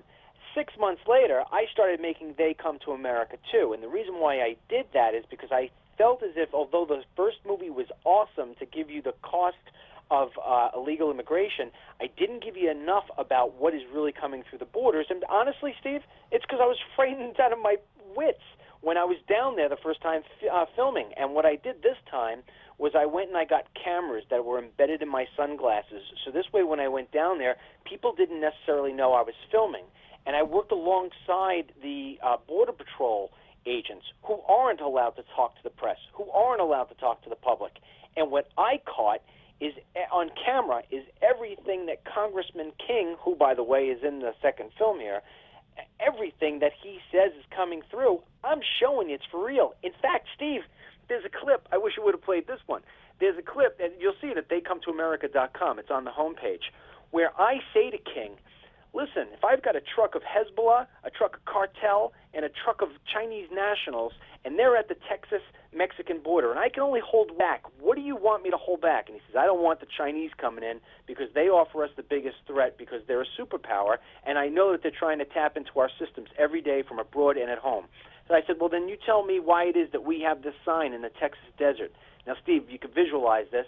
It's a 20-foot beacon, an emergency distress beacon. There's 8 of them in Texas, 100 miles in through the borders at various different spots. And at the bottom of those beacons, there's a sign that says, press this big red button if you need help. We will come get you. The Border Patrol comes to get them, all right? And what is it written in? It's written in English, and then it's written in Spanish, and then it's written in Chinese. Oh, boy. I showed him those pictures, and he looked at me, and I said, has anybody ever showed you this in 22 years of being in Congress? And he shook his head no. He was speechless. This is the #1 guy in Congress when it comes to counterterrorism, and I'm schooling him. I tell you, we're talking to Dennis Lynch, American documentary filmmaker here on the Steve Malzberg Show. The latest documentary is They Come to America 2, The Cost of Amnesty. You know what? We're dealing with a party here, a Republican Party, that has either drank the Kool-Aid or is purposely mixing the Kool-Aid for their other party members, and they've come up with this false notion that, you know, oh, we have to do this, or we'll lose the Hispanic vote, blah, blah, blah, blah, blah. And they're willing, if they believe that, which I don't see how they could believe that if they have a half a brain, because 40 million more people will come into this country. They'll all vote Democrat. And plus, no matter how far they go on a bill, there's always things they're going to leave out. And the Democrats will take the newly signed bill and say, look what the evil Republicans left out. They still hate you, Hispanics. So they're going to lose. But the security issue, which a new poll, a new survey done by McLaughlin Group, which we had on John McLaughlin yesterday, showed that Hispanics, yeah, they favor immigration reform, but border security first and foremost. And I got to tell you, we're dealing with Republicans in the Senate, at least, who couldn't give a rat's behind about border security. No, they couldn't. And there's a couple of things you just said there. Great things. First of all, let's look at the next election. The Democrats, the one thing you've got to give them a lot of credit for is they always have each other's back. They're unified. Even if the message is horrendous, they're unified. So they're going to sit there and they're going to laugh all the way to the election booth, because even if this bill fails in the House and we don't come up with anything, think about the next election and when you've got the Republican primaries. It's going to be Cruz and Rubio screaming back and forth. You wanted it. No, you didn't want it. You're anti-American. You're pro-immigrant. I mean, they're going to laugh because the American people are so tired of the politicians not being able to get their act together, and the GOP is just burying itself by being divided on this entire issue. If you are a member of the GOP and you are not protecting American lives and American jobs, you have absolutely no right to call yourself a Republican or a conservative. Immigration law was designed to do those two things: protect us from foreign incursion of any kind and to protect us from unfair foreign competition when it comes to the job market. And this bill, 1,200 pages of it, which I have gone through, there is not one sentence in there, Steve, not one sentence that is designed to help John Q. Public. Well, that's another thing. This phony proposition put forth by, the Wall Street Journal and others that, once they pay taxes, it's going to stimulate the economy and blah, blah, blah. Here's how I look at it as a layman and as a street guy, a regular person. Let me get this straight. Fewer and fewer people have full-time jobs. Fewer and fewer people are looking for work. They're giving up. They're taking part-time jobs. More and more people are on food assistance and food stamps than ever before. We don't have enough jobs to go around. So you're going to bring in more high-tech workers, more low-tech workers. And how exactly is that going to help us? Steve, I used to be a layman, but now I'm an expert. Now I'm an expert in this by default. Let me answer those things, because aside from being a filmmaker, I've been an entrepreneur since I'm 18 years old. I've hired easily more than 1,000 people, and I could just rattle these things off. I've hired HB1 visas. Let me explain this to you, because I was a tech company for 15 years, okay? The reason why you take those HB1 visas is not because you cannot find the talent here in the U.S. We've got plenty of high-tech workers who are out of work right now. But the problem is that if your kid goes into work at Google and he's an all-star and goes in and says, hey, Mr. Google, I want a raise, or I'm going to Mr. Microsoft, he now has leverage. Well, if you get the guy from India who's coming over on HB1 visa and he says the same thing, guess what you say? Well, you got a choice. You get back to your desk and you start coding, or you're going back to India. Or I hire right, absolutely. Yeah, that's the way that works. As far as the low-skill workers, they spell this thing out about this is all about agricultural workers. It's not. I can tell you that my movies, you see them, the people standing on the corner of 7-Eleven looking for work aren't looking to go pick grapes or lettuce. They're hanging sheetrock. They're painting homes. They're driving trucks. They're cutting lawns. They're doing the jobs that Americans want and need. So when Rubio stands up there and he's touting about how these people won't get welfare and they won't get Obamacare, it doesn't matter, because that welfare that you're saying we're going to save, we're just going to be giving it to more Americans. Yeah. It doesn't matter at all. We're going to be putting people on the unemployment line. We're not talking about Americans first. And that's wrong, Steve, because you know this, right? Everybody knows this. You could be a layman or not. When you go on an airplane, if you take your daughter or you take your son, you know your instinct is always to protect your kid first. Well, the stewardess says to you, in case of emergency, put the air mask on you first. Right. Because you can't take care of your kid if you're sick. Right. How can we start taking care of people from other countries, especially those who have broke our laws, when we've got our own struggling? Absolutely. Listen, Dennis, this has just been a wonderful conversation. I hope you'll come back. I hope everybody goes to theycometoamerica.com. Check out the documentaries. Find out how you could see them, how you could view them. Let me say this. Yeah. If they buy one, I send them 5. They got to help me get out the message, because the liberal media and Hollywood will not allow me any time. All right. Well, I'm going to put my personal order in for you too, because I'd like to get my hands on a couple of them. I don't have them yet myself, but I do want them. I'm so glad we hooked up here. And by the way, how dare you not take the advice of Chuck Schumer and every other Democrat on how Republicans could win the next presidential election? Just pass immigration reform. What's wrong with you Republicans? Don't you want to win? We're telling you how to win. Anyway, thank you very much, Dennis. Appreciate it. Great show, Steve. Bye-bye. Thank you. Dennis Lynch, ladies and gentlemen. When we come back, the videotape or the audio tape, it was actually a YouTube tape we played for you yesterday, the 3 girls who were taken prisoner for 10 years or thereabouts in Cleveland, and they made a YouTube tape. We played some of it. No, we didn't play some of it yesterday. I told you about it. Well, we have some sound bites, and we have America's psychologist, Dr. Gardier, to talk about, Jeffrey Gardier, to talk about how these girls are adjusting and handling it and where they go from here when we come back on the Steve Malzberg Show.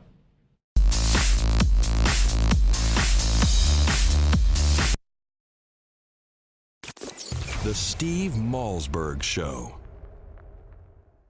You've heard the allegations on the news, and during the big game, pro football players have been using deer antler velvet to get a competitive edge. Banned at the London Games for its performance-enhancing qualities. Forbidden in major sports leagues for being an unfair advantage to athletes. Deer antler velvet is now in stock and available to try for free for a limited time only. Athletes have been using it for years for increased strength, increased endurance, muscle mass stress reduction, and yes, greatly enhanced libido. Everyone's talking about this miracle substance so powerful, it's being banned by professional sports organizations, but for a limited time, it's being made available to the general public. Best of all, you can try it for free by calling 800-678-5153. That's right, get Superior Velvet for free. If you're looking to boost your performance on the field and between the sheets, get the most powerful, proven product used by athletes for years now for free. Claim your free bottle today by calling 800-678-5153. That's 800-678-5153. Again, 800-678-5153.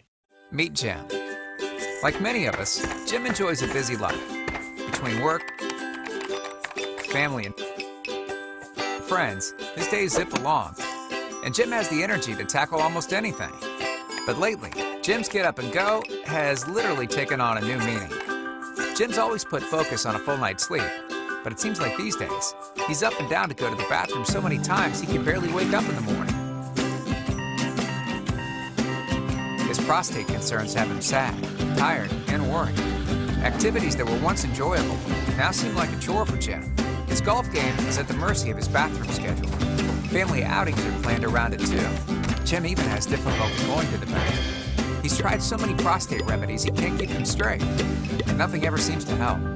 Then Jim found out about Prostate Revive, the all-natural dietary supplement specifically formulated for men, targeted towards improving and sustaining normal prostate function.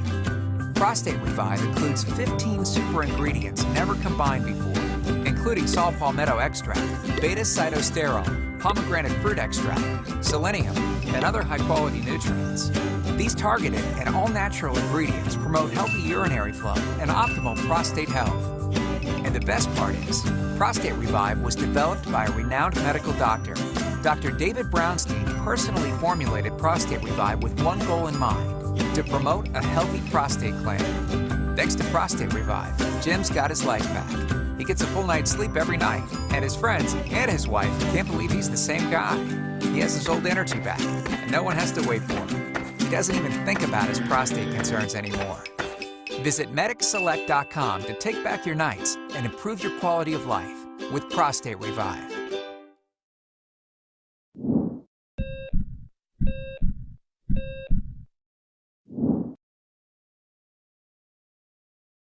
Heart disease is the biggest killer disease in America, and this doesn't surprise me.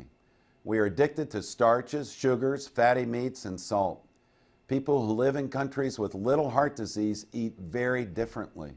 One way some people stay heart healthy is by following what is known as the caveman or Stonehenge diet, so named because of its similarity to the way our prehistoric ancestors ate.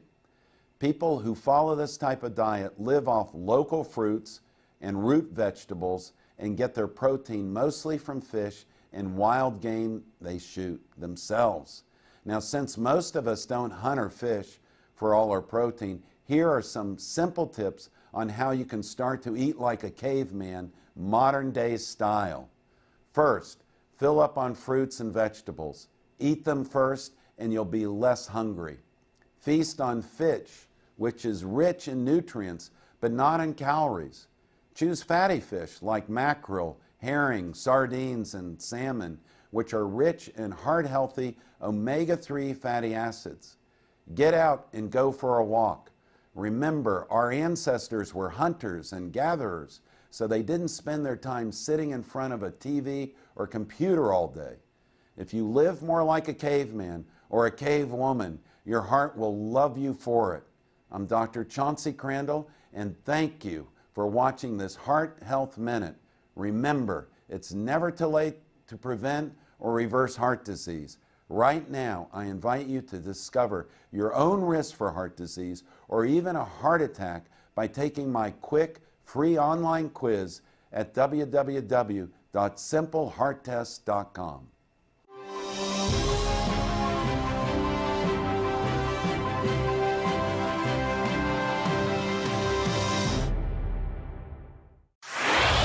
Microphones hot. Satellite link established. Studio lights illuminated. Cameras rolling. Audio and video encoders firing ones and zeros.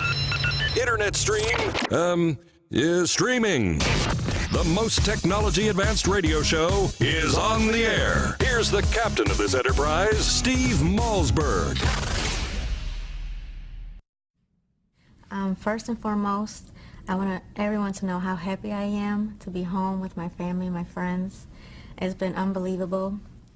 I want to thank everyone who has helped me and my family through this entire ordeal. Everyone who has been there to support us, it's been a blessing to have such an outpouring of love and kindness. I'm getting stronger each day, and having my privacy has helped immensely. I ask that everyone continues to respect our privacy and give us time to have a normal life. All right, back here on the Steve Malzberg Show, that was Amanda Berry, part of a YouTube video posted by the three women now who were taken in Cleveland and held, some for as long as 10 years against their will.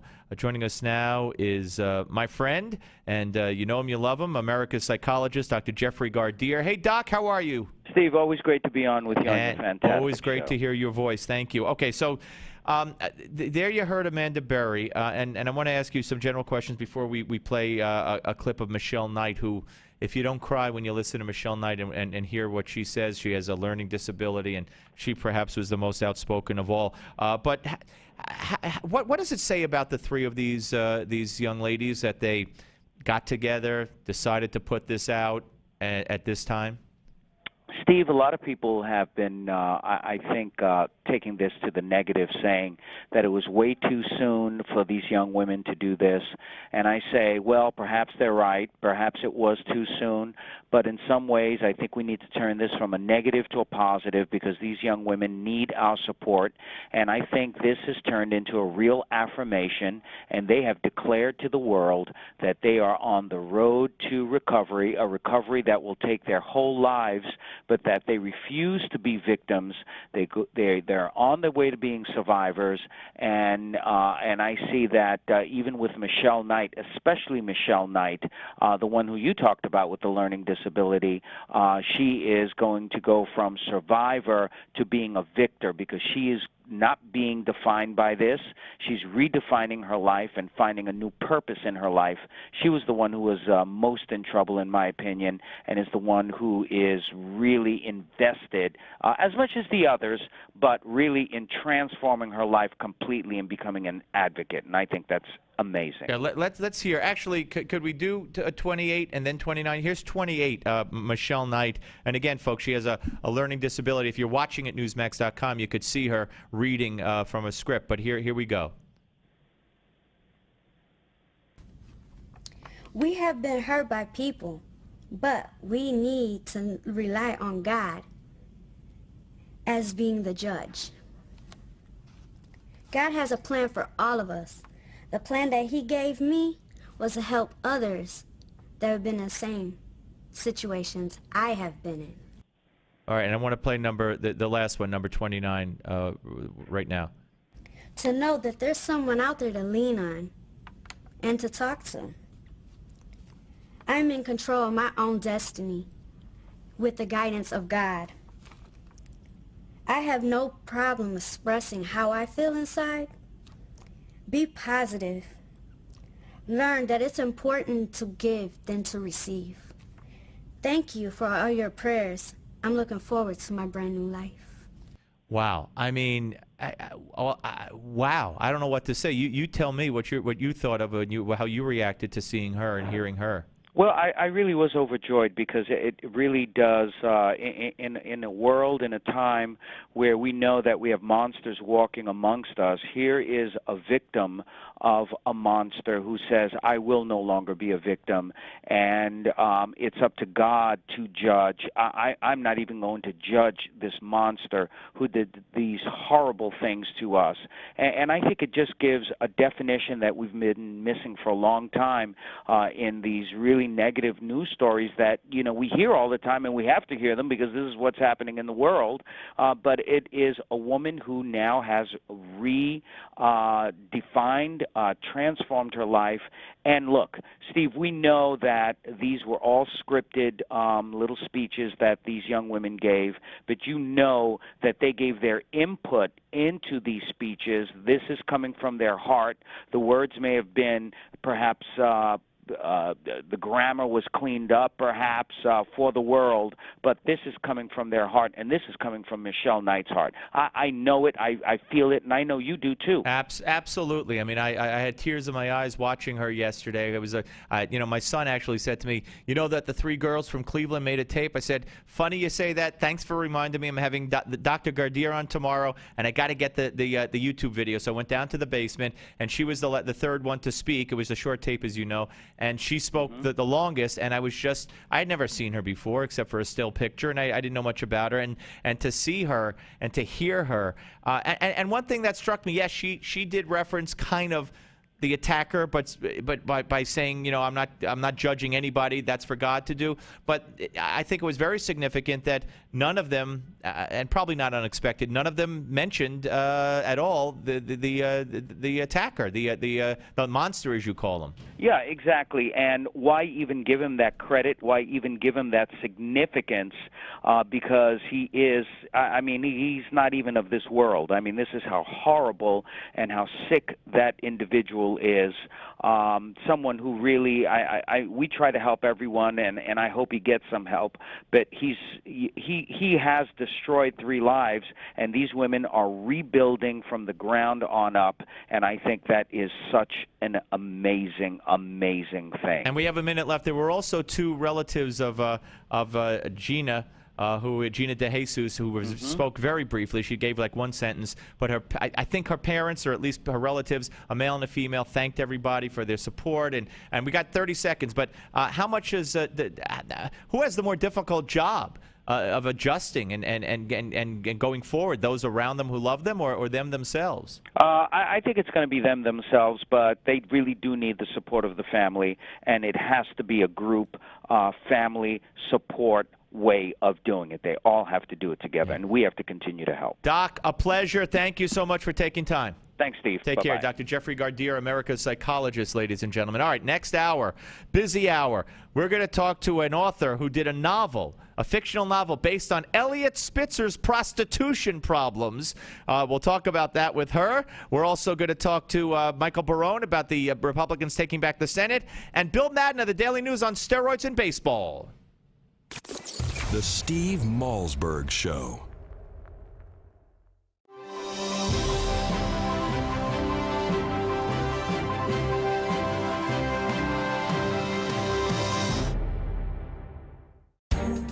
Obamacare. President Obama's massive health care law is taking effect this year.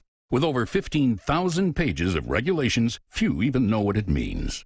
Now, the Obamacare Survival Guide by Nick Tate gives you the shocking facts about this law. It's a step-by-step guide on how you can protect yourself.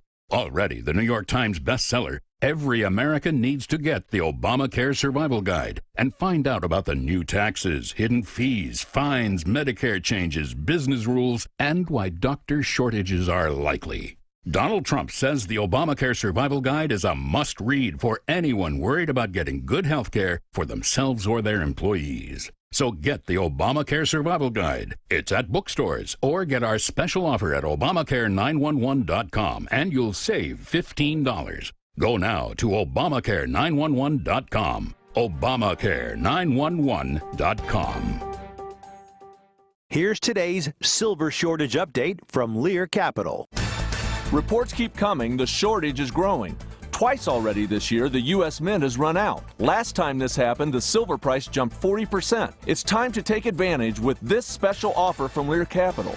For a limited time, buy 20 new silver polar bear coins and get one free.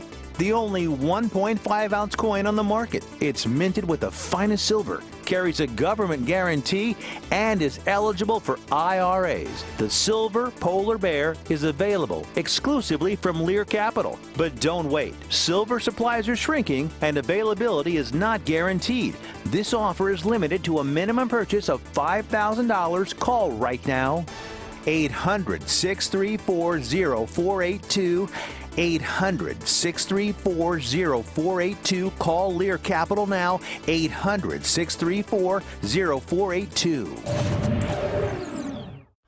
Hello and welcome to your Newsmax Now update. I'm John Bachman. Almost 2 weeks after the Senate passed a sweeping immigration reform bill, House Republicans remain divided over a key element of that plan, so they met behind closed doors today to talk about it.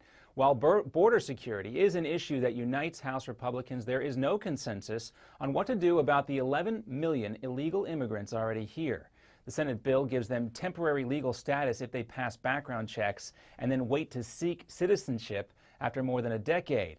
But many Republicans say any kind of pathway to citizenship rewards undocumented immigrants for breaking the law.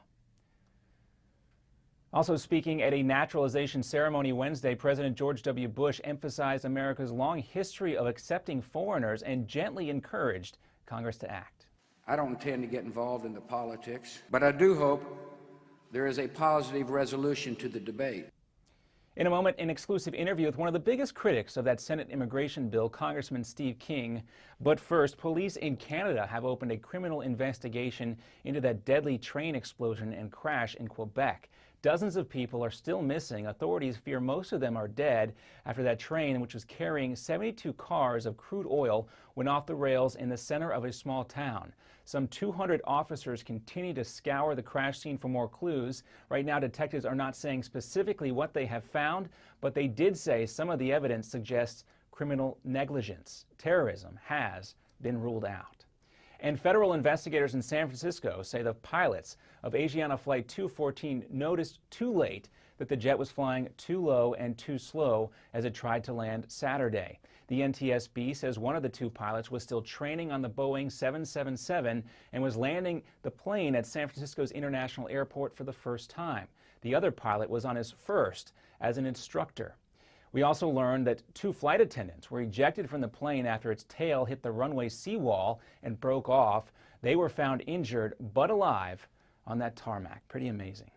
And 19-year-old Dzhokhar Tsarnaev is being arraigned on 30 federal charges today. They include using a weapon of mass destruction in the attack that killed 3 people and wounded more than 260 others at the Boston Marathon. This is the first chance survivors had to face the suspect. Police say Dzhokhar, along with his brother, who died after a shootout with police, carried out the bombings on their own. Prosecutors say 19-year-old Dzhokhar left notes in a boat while he was hiding from police that blamed the U.S. government and its innocent killing of civilians, Muslims, for these attacks. Tsarnaev could face the death penalty. And next up on your Newsmax Now update, incredible images of historic flooding in China, plus a Newsmax exclusive with Congressman Steve King as the House takes up immigration reform.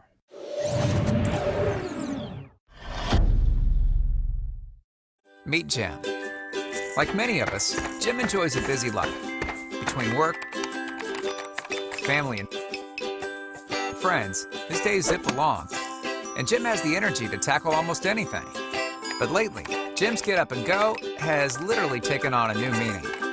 Jim's always put focus on a full night's sleep, but it seems like these days, he's up and down to go to the bathroom so many times he can barely wake up in the morning. His prostate concerns have him sad, tired, and worried. Activities that were once enjoyable now seem like a chore for Jim. His golf game is at the mercy of his bathroom schedule. Family outings are planned around it too. Jim even has difficulty going to the bathroom. He's tried so many prostate remedies he can't keep them straight, and nothing ever seems to help. Then Jim found out about Prostate Revive, the all-natural dietary supplement specifically formulated for men, targeted towards improving and sustaining normal prostate function. Prostate Revive includes 15 super ingredients never combined before, including saw palmetto extract, beta-cytosterol, pomegranate fruit extract, selenium, and other high-quality nutrients. These targeted and all-natural ingredients promote healthy urinary flow and optimal prostate health. And the best part is, Prostate Revive was developed by a renowned medical doctor. Dr. David Brownstein personally formulated Prostate Revive with one goal in mind: to promote a healthy prostate gland. Thanks to Prostate Revive, Jim's got his life back. He gets a full night's sleep every night, and his friends and his wife can't believe he's the same guy. He has his old energy back, and no one has to wait for him. He doesn't even think about his prostate concerns anymore. Visit MedicSelect.com to take back your nights and improve your quality of life with Prostate Revive. What is Lignet? Lignet is knowledge. Lignet is power.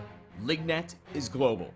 Top-level officials, U.S. intelligence officers, national security advisors, foreign operatives, all reporting directly to you. What is Lignet? Lignet is confidential. Lignet is sensitive. Lignet is security. What is Lignet? They're the ones taking the world's pulse.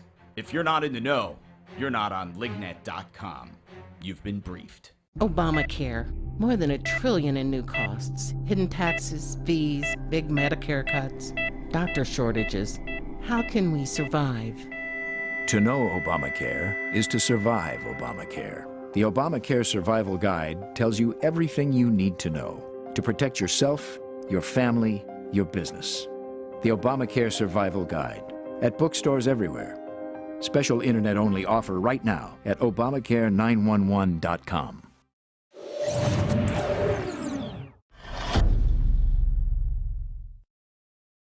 And welcome back. Rescue workers in western China are searching for dozens of people buried after heavy rains caused a massive landslide. Swollen rivers have also swept away cars, buildings, and even bridges. And as the House gets going on immigration reform, we talk with one of the most vocal critics of the Senate bill during a Newsmax exclusive. Here's Iowa Congressman Steve King on why he says the Senate bill is beyond repair. If you legalize people that are here illegally, that means that it is a path to citizenship. Eventually, those folks that are rewarded with the objective. Are you ready? 5, 4, 3, 2, 1. Broadcasting live from the Newsmax studios, this is the Steve Malzberg Show. Be a part of the action by calling 855-777-9660. That's 855-777-9660. Or email Steve at malzbergshow@newsmax.com. Here is Steve Malzberg.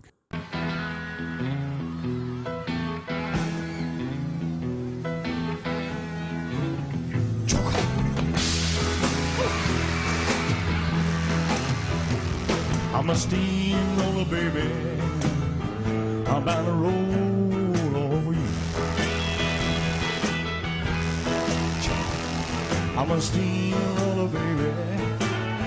I'm bound to roll over you.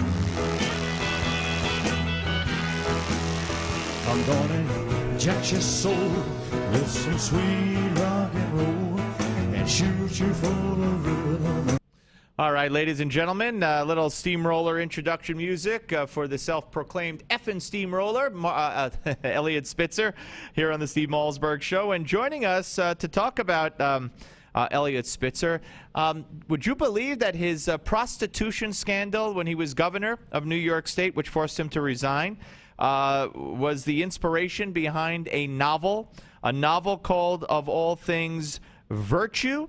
We're joined now by the author of that novel, Allison Bassen. Hello, Allison. How are you?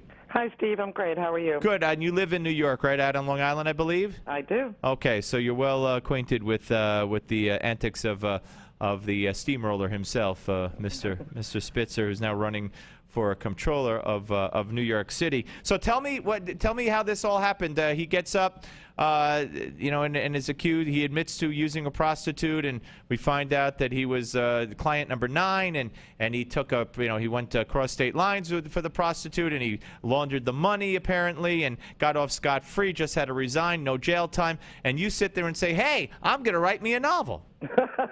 I know, it sounds funny, but I think I was just so flabbergasted, Steve, why a powerful man would risk his career, his reputation, his family relationships, and then I started thinking a little bit more about it and wondered why a woman would choose the world's oldest profession, and it gave birth to a novel.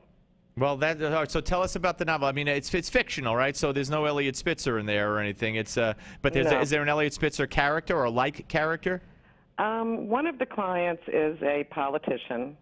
She nicknames every client and explains which hat she wears. This particular client is nicknamed the Lone Ranger because he comes in with a disguise. And and in real life, of course, we hear he came in wearing black socks. He also would wear baseball caps, I think Jets caps or something like that, if I can recall correctly. That's true. Well, yeah. we know that he didn't have a foot fetish. He kept his socks on. He may have had a reason for that. If you go back to Seinfeld, it was George's father who, during the Korean War, fell in love with a Korean girl who he met in a nail shop years later, and talked about how he would never take his shoes off because he felt he had foot odor. So he might have had a foot fetish, but not of his own feet, certainly. Of course not. Yes. I mean, who knows why he kept his socks on? I think he was in a hurry. That could be too. Yeah. That could be too. All right. So this has this revelation by Spitzer that he's going to seek this office in New York City, has it reinvigorated you to maybe add a second novel? Has it sparked renewed interest in the first novel called Virtue? Well, actually, Virtue just came out. Even though I was inspired back when it happened, I did a lot of research all about prostitution, and the book was only published about a month ago, so it just happens to be, fortuitous that this is all happening with Eliot Spitzer. And I'm shocked he's, re-entering the political arena. I think this says a lot about, the type of person he is, why he probably sought out, a escort to begin with. I mean, this man literally thought he was above the law. He thought he was untouchable and, very entitled. And that's, part of, unfortunately, there's a lot of powerful men who feel this entitlement. But I actually think, the way he would go into the room and, wanted to have, instant sex, he was ready to go. Wham, bam, thank you, ma'am, says a lot about why he saw escorts. I mean, this was not a man fulfilling fantasies. This was, I want sex, I want it now, and I don't want to talk to you. I don't want an emotional, contact. And I almost wonder if this was a stress reliever for him. Well, I don't know. I mean, you would have to think there are easier ways to do it than take the train to Washington, D.C. and make cockamamie payment arrangements as governor of New York State. But nonetheless, that's what he chose to do. The fact that he, did not serve jail time, the fact that he did not was not penalized. I mean, I don't even think he lost his law license, did he? It kind of sends the wrong message because not only did this man break the law, but he helped enforce the laws and put people in jail who did exactly what he did. He kind of criminalized being a John, if you will, as state attorney general before he became governor. Absolutely. And then he goes and becomes a John, and nothing happens to him. Yeah, well, I mean, that's called being a hypocrite. To stand on your soapbox and target prostitution rings while you're seeing them, I mean, that's jaw-dropping. This is why I was so flabbergasted with this story. I mean, here we have the sheriff of Wall Street. The guy's got 1 million enemies. Who you would think he needs to keep their nose clean, the cleanest? Because I wouldn't be surprised if, somehow he got caught. I mean, he was trying to do a wire transfer.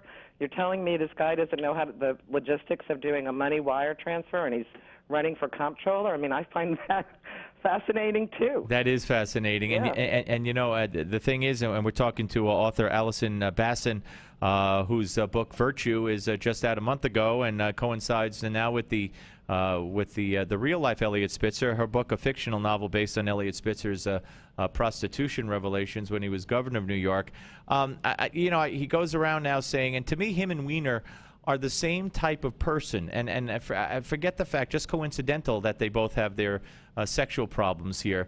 But to me, they're the same kind of, in my opinion, vicious, vindictive, I'm never wrong, how dare you question me, I'll get you type people. And now they're both forced to go around saying, as Spitzer said just the other day, I have I have skin thick as a rhinoceros. People are entitled to say what they say. You know, they boo you at ball games. This is New York. They hate it. It's killing them. They want to punch the people that are saying this. They want to destroy the people that are saying it, but they got to smile and ignore it and say, hey, that's your opinion. I love you for it. It's got to be eating them up. It's got to, but when you're an egomaniac, that's why he's coming out in the 11th hour trying to get all these signatures. The fact that, he goes onto Craigslist and charges, not charges, but he says he's going to pay people to get out there and get signatures, $800 bucks a an day. hour. Yeah, pretty I'm going to wild. call him up and say, I'll do it if you pay me $1,000 an hour. Well, if you do that, let us know what he says, please. He's used to paying that. Well, there you go. But very and good. What about when he said in the New York Times, they quoted him, I'm going to be standing on every street corner? I know that's bizarre. Well, you can't help yourself. With Weiner, there's hardly anything you could say that isn't a double entendre. With Spitzer, he has a little more flexibility, although that might be one too. But nonetheless, that was a dumb thing to say. You're absolutely right. Hey, listen, nice talking to you, Allison. Good luck with the book. Thank you so much. All right, take Glad to care. be part of your show, Steve. Thank you. My pleasure. The book is Virtue, a fictional novel, obviously based on Eliot Spitzer's problems. Can we play just... you want to hear Eliot choked up? You want to be moved to tears? This will be 35, Will. You want to be moved to tears, ladies and gentlemen? Eliot Spitzer getting choked up talking about his family. It's heart-wrenching. Cut 35. So as personally as you can answer this question, don't give me a pat answer. Don't give me one that you prepare in your mind. How are you different than you were 5-6 years ago? What has changed personally? A lot of pain. Of who you are. A lot of pain. That's it. Yeah. You go through that pain, you change. All right, former Governor Eliot Spitzer, thank you very much for coming on the show. Oh, give me a break. Give me a break! And I mean that literally, and I mean that figuratively. When we come back after the break, Steve Malzberg Show, we'll have Michael Barone, who happens to be the senior political analyst at the Washington Examiner, talking about how he believes the Republicans will take the Senate in 2014 on the Steve Malzberg Show. The Steve Malzberg Show. In 2013, half of your friends, family, and neighbors may lose their jobs, and you may be forced to watch helplessly as you are robbed of 90% of your life savings, all while your home's value is eradicated. Controversial economist Robert Wiedemer believes we will soon stare down a secret crisis that will rival the Great Depression. It was Wiedemer's 2005 book, America's Bubble Economy, that warned of coming meltdowns in our housing and stock markets. Washington did not heed his call, and folks on Main Street lost $50 trillion from the recession. His New York Times best-selling book, Aftershock, predicted our federal debt and dollar would be the next bubbles to burst. And now Robert Wiedemer has released a startling video with shocking evidence the powers that be have tried to ban. But that hasn't stopped 50 million people from getting the truth. Join us at Aftershock2013.com. Aftershock2013.com. Guys, you've heard about Ageless Male, the natural supplement that helps boost testosterone levels within normal, healthy ranges. But now, the best testosterone product is even better. New and improved Ageless Male can help you feel more like you used to in your active life and in your romantic life. Because our upgraded formula has been clinically shown to increase your drive, desire, and performance. That's right, guys. Ageless Male has been clinically shown to boost performance. Cancel your plans this weekend. You're staying in. If you're ready to recapture the drive from your youth, now is the time to try Ageless Male because it's available risk-free. But you must call now. Just call 1-800-460-9790. Be the guy you used to be. Just call 1-800-460-9790. 1-800-460-9790. 1-800-460-9790. This is the worst weather we've seen in quite some time, folks, and I don't see any end in sight. People have been calling in from across the state complaining their basements are flooding. One guy said he now has an indoor swimming pool in his basement. I told him he needs the waterproofing innovations from Basement Systems. If you want a dry basement or crawl space that will weather any kind of storm, you need the patented solutions from Basement Systems. You've seen them on home makeover shows throughout the country. With a lifetime warranty, every solution is custom designed for your basement. You can finally have that room you've always wanted with our total basement finishing system. Call now for a free estimate, and you'll never have to worry about storms like these again. Call now for your free basement inspection at 800-516-9794, 800-516-9794. Learn how to waterproof your basement now. Call this number, 800-516-9794, 800-516-9794. 150 million people suffer from headaches. All you want is for the pounding in your head to stop. Migralex stops the pounding. Migralex was developed by a neurologist and founder of the New York Headache Center. I'm neurologist Dr. Alex Malzberg. After studying and researching the human brain for 25 years, I've developed Migralex, which eliminates pounding headaches. It works for my patients, and I'm so convinced it will work for you. I don't just guarantee it, I put my name on it. Dr. Malzberg's Migralex gets rid of headaches fast without harsh caffeine, sodium, or preservatives. Migralex works unbelievably fast, and it's gentle on my stomach. Find out how to get your free bottle of Migralex. Call 800-532-2967. Plus, if you're one of the first 100 callers, you'll also receive the Migralex Quick Tips to Headache Relief absolutely free. That's 800-532-2967. Or go to migralexrelief.com. MIGRALEX relief.com. Or call 800-532-2967.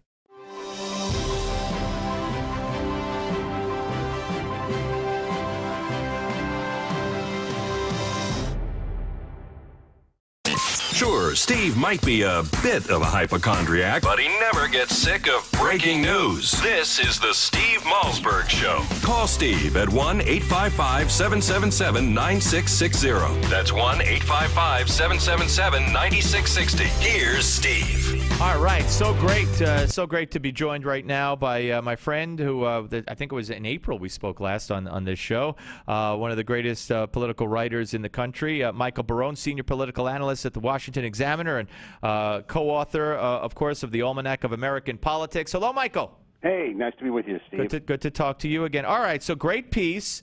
And I hope it's, I hope it happens. I hope it comes to fruition. Your piece that talks about how with the Democrats on their heels, on the defensive, on so many issues, the Republicans have a chance to take back the Senate in 2014.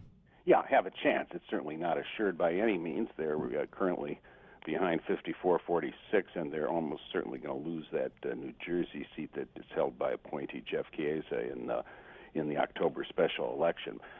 So they got to gain 6 seats for a Senate majority, but I don't think it's out of realm of possibility. And in this piece, I kind of looked at it differently from how a lot of political writers and political conservative writers have been looking at it. They've been looking at,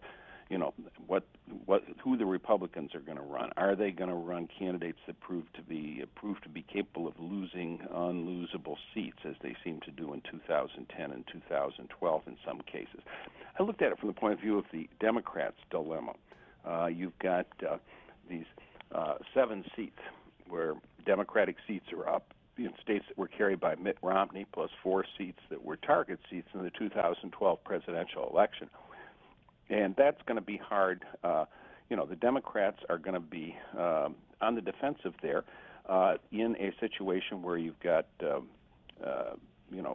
pretty strong straight-ticket voting habits on the part of people, and where, if anything, the president's standing is a little lower than it was in November 2012. Yeah, and you only have, I believe, one Republican seat in a state where that's up where Barack Obama actually won, correct? That's right. You've got Maine, which Obama won with 56%. The Republican incumbent there, Susan Collins, seems to be very strong with Maine and has won by large margins against pretty strong Democratic candidates in the past. All right, so you do also in the column breakdown or talk about specific states where you feel that Republicans have the best chance. So why don't you talk a little bit about that?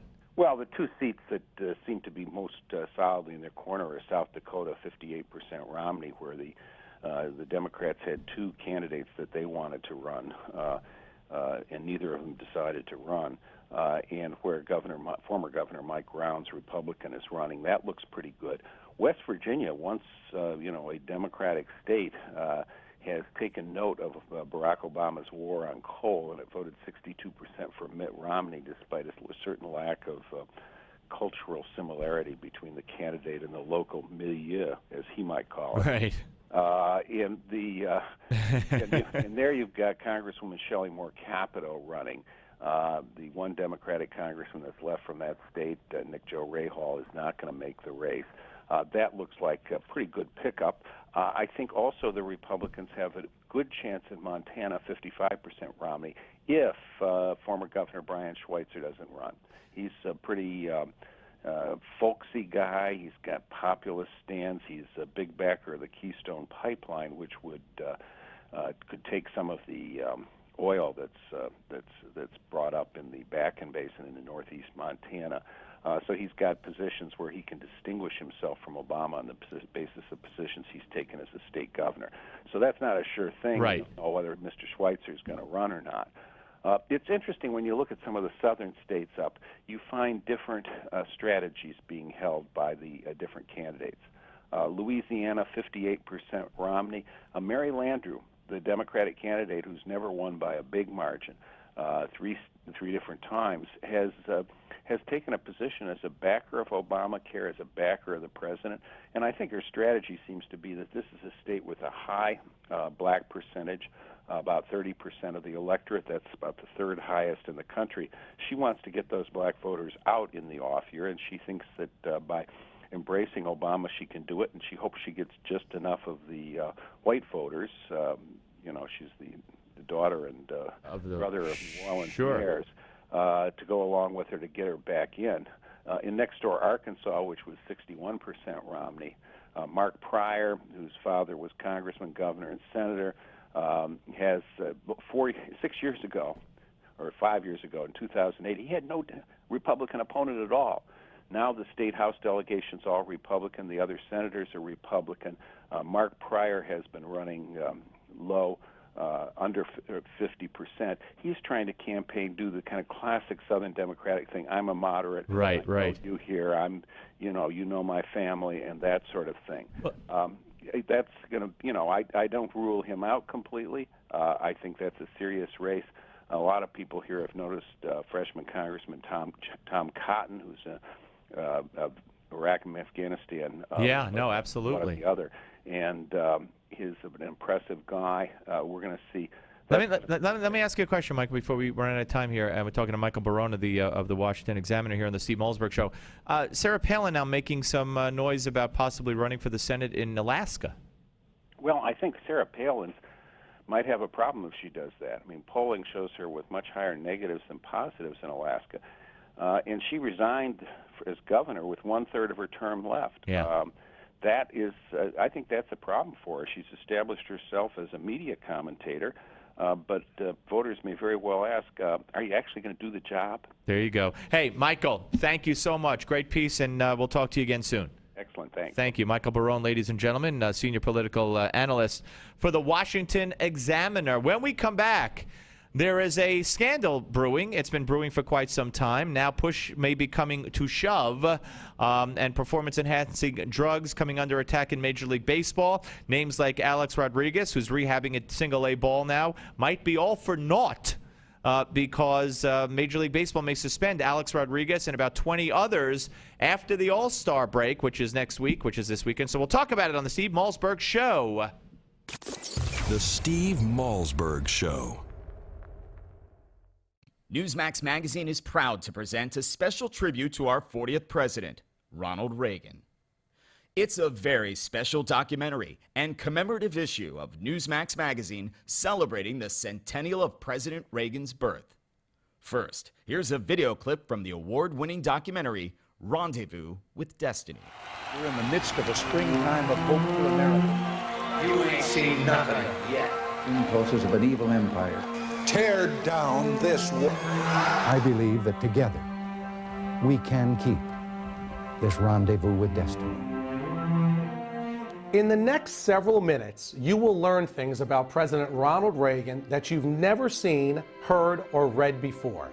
Welcome to today's special Newsmax event celebrating the life and legacy of President Reagan.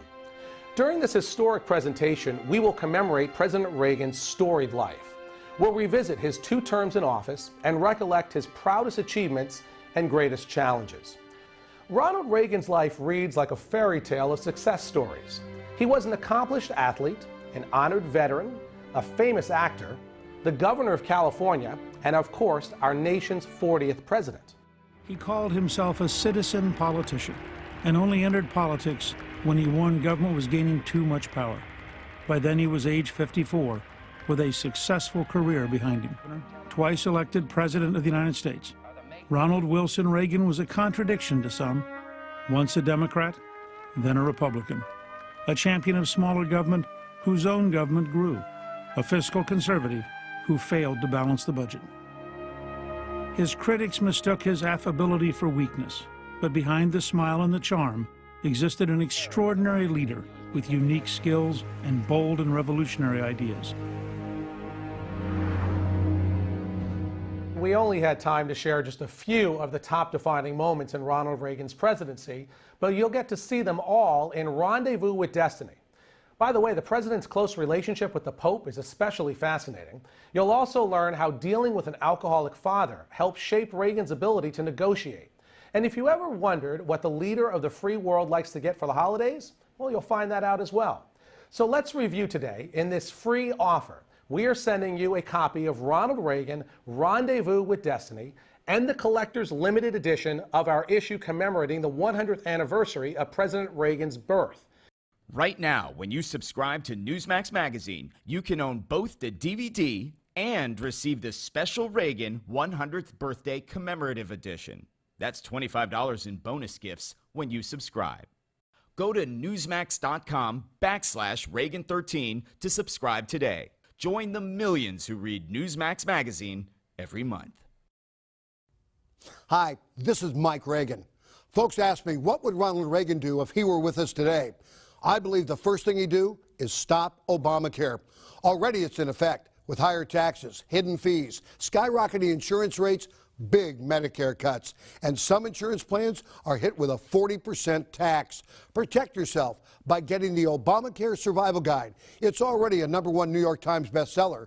Newsmax says it's the best guide to the new law, giving you the strategies, tips, and loopholes you need to know.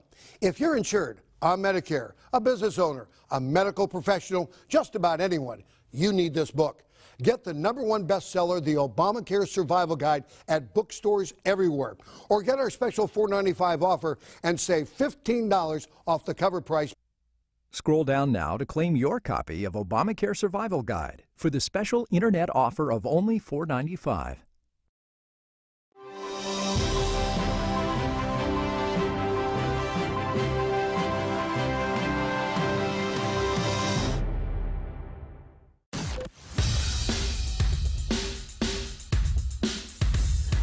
This is not your typical Screamfest talk show. No. This is the next generation of talk radio. Here is Steve Malzberg. All right, folks, we are returning here on the Steve Malzberg Show, and we have some big news coming from baseball, possibly within days, and it could be the suspensions of as many as over 20 players, including the biggest names like Ryan Braun and Alex Rodriguez for the use of performance-enhancing drugs. Joining us now is Hall of Fame baseball writer Bill Madden of the New York Daily News. Hello, sir. Hello, Steve. How are you? And I'm great, and I understand congratulations are in order for yet another Hall of Fame possible induction. What, the Irish Baseball Hall of Fame? Oh, yeah, that was earlier this summer. Yeah, I can't get enough of my Hall of Fame. I'm telling you. No, good. Look, you deserve every accolade and honor that you get. Oh, thanks, Steve. I mean, you're one of the greatest of all time, and I'm honored to have you on the show. Honored to know you for I don't know how many years, but it's a hell of a lot of years, and to have read you for all those years as well. Okay, so where are we in the process here? You know, Alex Rodriguez was asked yesterday during his rehab stint at AA ball whether or not he has either talked to the commissioner or is scheduled to talk to the commissioner. He said no, but even if I was, I couldn't tell you. We've been asked not to talk about it. So what do you know? Where do we stand with these players who face suspension having gone through the process so far? Well, as you know, this has been an ongoing investigation of this biogenesis clinic in South Florida, operated by this Tony Bosch fellow who the records from this clinic were made public, were stolen, I guess, out of the clinic by somebody, a disgruntled employee of Bosch's or whatever. And that opened up this whole Pandora's box, and all these players' names showed up on these records, A-Rod repeatedly on there. And so baseball launched an investigation of it, and where we are now is that we're down to the nitty-gritty in this investigation because they're in the process of interviewing the players themselves, having already previously interviewed all the witnesses or people who work with Bosch, and most importantly, Bosch himself. And once they got done with that, then they start to interview the players because of the fact that, you know, they ask the players, can you answer to these allegations and these things that we have, these records and everything else. Problem is, all of the players are pleading the fifth in these meetings that they're having with them. So I assume these meetings, A-Rod will be meeting with them in Miami on Friday, and I assume his, like all the other meetings, will be not very long. But the fact that they're interviewing the players now is a strong indication that they are winding down this whole investigation. And then following this, I think we will probably see suspensions coming down. I wouldn't say in days. I would say probably more like weeks. Okay, but so not immediately after the All-Star break, as some have indicated we might see, but just after the All-Star break at some point. Yeah, I would say so. Yeah, I wouldn't be surprised if the earliest would be the end of the month. All right, now, Bill, going forward, so let's say these suspensions are handed down. Before I ask you the number, because there's been also some debate as to whether they could be 50 games or 100 games, whatever the contract calls for. But can they not immediately appeal these suspensions and then just go from there? Okay. Yeah, that's what happens. I mean, so to suggest that Ryan Braun or Alex Rodriguez is going to be missing the rest of the season would not be accurate, because what happens is once they're suspended, then there's an appeals process, and that appeals process can take as long as a month because there's a lot of, you know, there's a certain amount of period where you have to get you're given time to get your whole appeal in order, and then you make the appeal. They have a meeting, they have a session, and then after that, if the two sides, the Players Association and MLB, can't decide whether or not the appeal is justified, then it goes before an arbitrator. And then ultimately the arbitrator has to make that call. Now, can it be for up to 100 games, or is 50 the limit, or where are we with that? No. If it's a second time, right? Yeah, 50 games is the first suspension is for 50 games. If it's a first-time offense. Right. If it's a second-time offense, it's for 100 games, and if it's a third-time offense, you're out. Right. So where does that put someone like A-Rod, for instance? I mean, have they ever I mean, he's admitted, but he's. I mean, this Right. would be his second or what? Well, it's very confusing because he's an admitted steroids user from the years when he was in Texas from 2001 to 2003. Right. But that was before they had testing in baseball, so that doesn't count in his case. However, if they can prove a pattern in which A-Rod received drugs from Tony Bosch or used drugs or whatever more than one time within, not like within weeks of each other, but within, 6-month period or a year period, that would count as a second offense. And if he, in turn, is on record somewhere, if they can prove that he procured drugs from different people within a course of 3 or 4 years, and it was more than two times, that would be grounds for them to throw him out for life. So it's all very sketchy right now because nobody knows what they have on him. Yeah, no, that's true. We're talking to Bill Madden, Hall of Fame baseball writer here on the Steve Malzberg Show. Bill, of course, of the New York Daily News. Do you think does the league really want Braun because he had the suspension undone? They said the test results weren't handled properly, and A-Rod because apparently he may have lied so many times. Are those the two guys they really want to kind of get? Do you think? Absolutely. Absolutely, they are their two primary targets here, and I think I would say that they're looking to figure out a way how they would like to. I'm sure that if they had their way, they would throw these two guys out for good. All right, so let's go to A-Rod. How mad they are at them. Okay, let's go to A-Rod for a second. I mean, it's very. How do I put this? I mean, I'm not in the sports scene anymore, so I'm not at games and all that, and I'm not in the press box. But it's very rarely talked about, certainly on broadcasts. We know what happened to the records achieved by McGuire and the records achieved by Bonds and et cetera. But we keep hearing that A-Rod, doesn't he want 800 home runs, and does he want to become the all-time home run leader? How could anybody with respect any number that A-Rod winds up with? How could it mean anything if the others didn't mean anything for the other aforementioned names? Well, it wouldn't. Okay. It wouldn't. And then once he admitted he did steroids with Texas, that was the end of him as far as the Hall of Fame or anything else. Okay, that's what I wanted to know. Yeah. Well, that absolutely makes sense then. Now, one other thing though, which I mean we should note, and I'm watching the Zimmerman trial, of course, and every expert witness that testified for the defense, the prosecution gets up and says, "You're being paid for this, aren't you?" Which, of course, every expert witness is paid by both sides, I would assume. But is it not a fact that Tony Bosch first denied all this and then did not cooperate, and then even reportedly asked A-Rod for money, and after A-Rod turned him down, reportedly, he then went back to Major League Baseball, and isn't Major League Baseball paying him now for his cooperation? Yes, they are, and that could pose... in arbitration, that could taint it, right? Well, it could. I mean, it all depends on how compelling his evidence is, whether he was paid for it or not.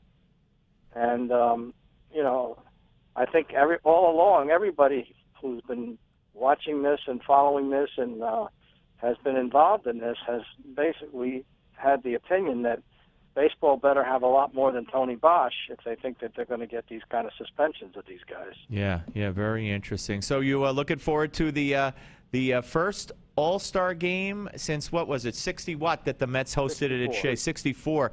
That's an awful long time for a New York team not to get an All-Star game, no?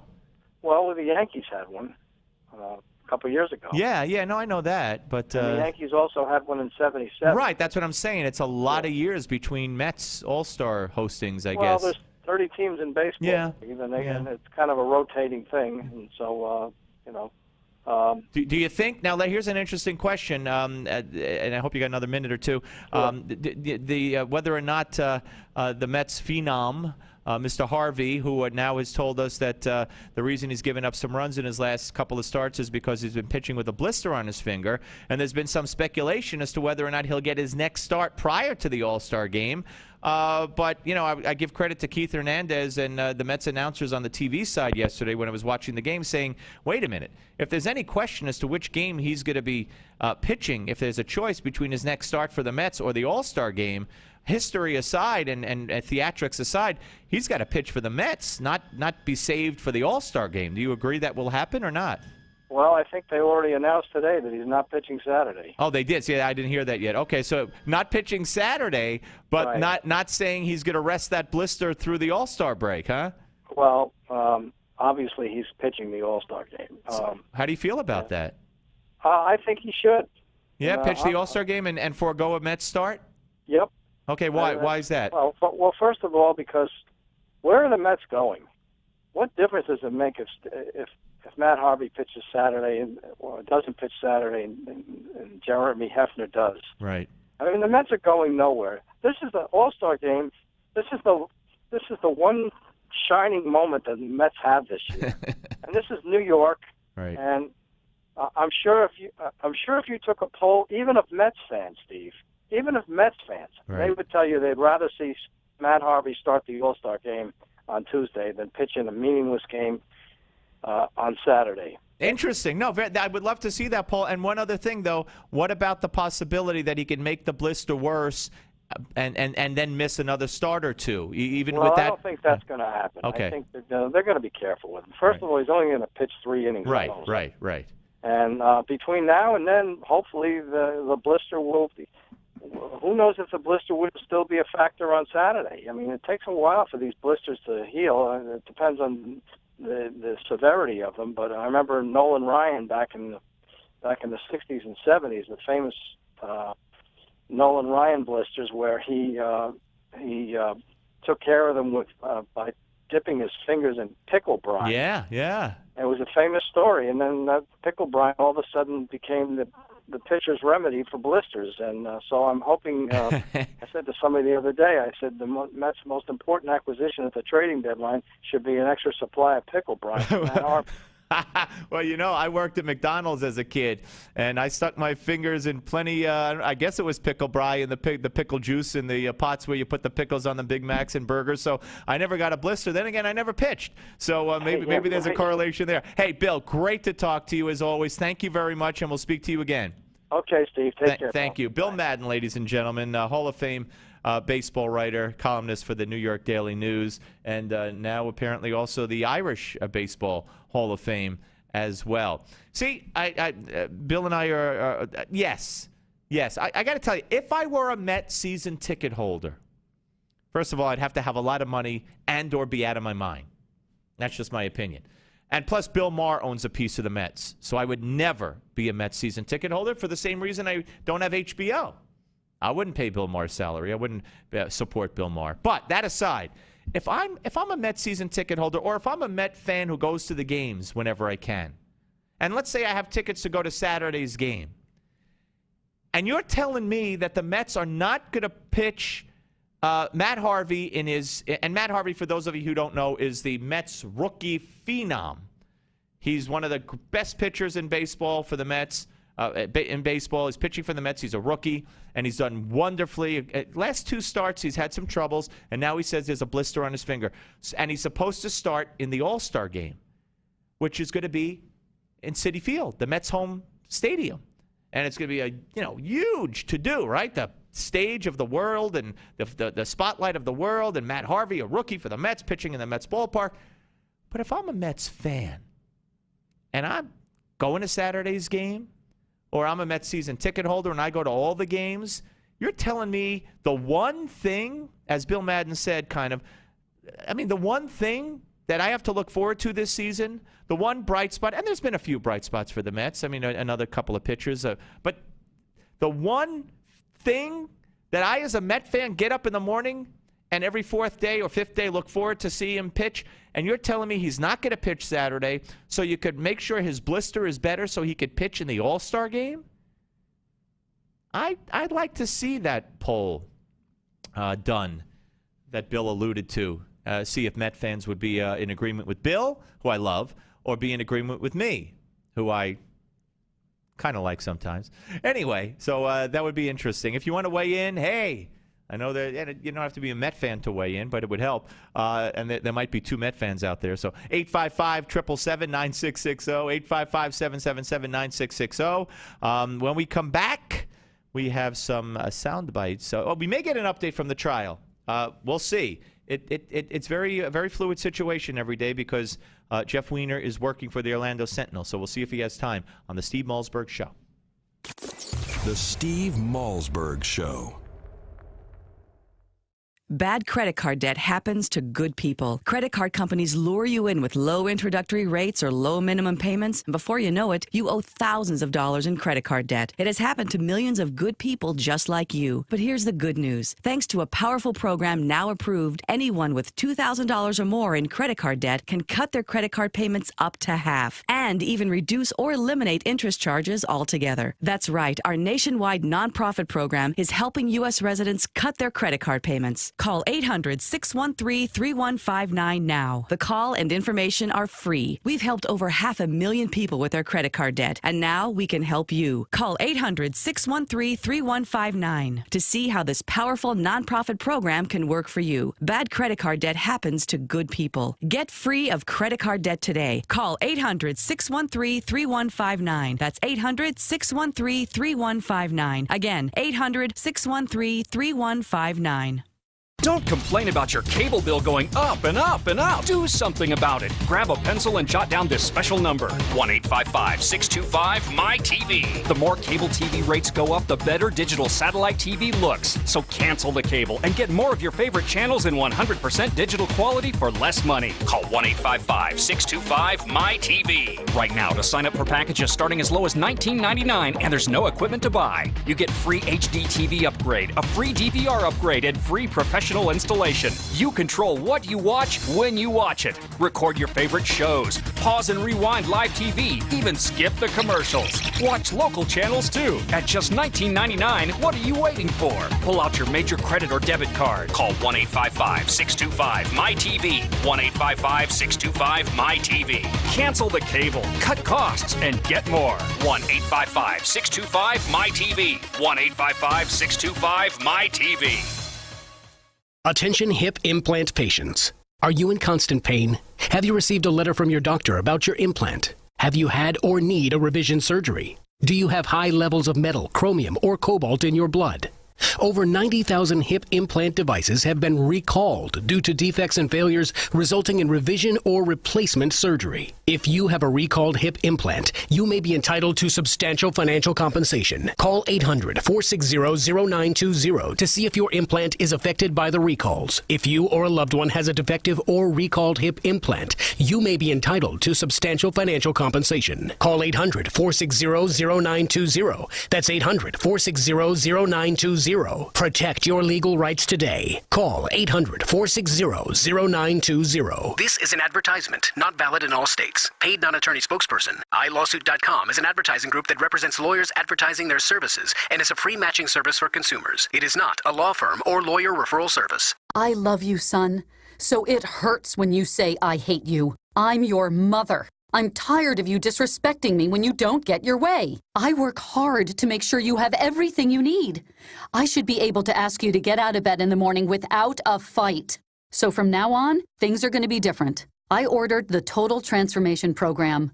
We're not going to scream and fight anymore. I'm going to tell you what to do in a different way, and you're going to do it. You're not going to call me ugly names anymore, and if you do, you're going to get consequences that'll keep you from calling me ugly names. We're not going to do things your way anymore, son. We're going to do things the Total Transformation way. Get the Total Transformation free. Just order the program, tell us how it works for you, and you can keep it for free. Call 1-888-577-9520. 1-888-577-9520. Call now. Call 1-888-577-9520. 1-888-577-9520. Do you have a motorized wheelchair or scooter that needs repairs and you don't know where to turn? Then call the experts at Precision Repair Network. They are the specialists in repairing all makes and models of motorized wheelchairs and scooters. You can call 24/7 and they will come to you anywhere in the United States. They'll give you a loaner to use until they return yours in perfect condition. And your repairs may be covered by your Medicare or your private insurance, so there is little or no out-of-pocket cost to you.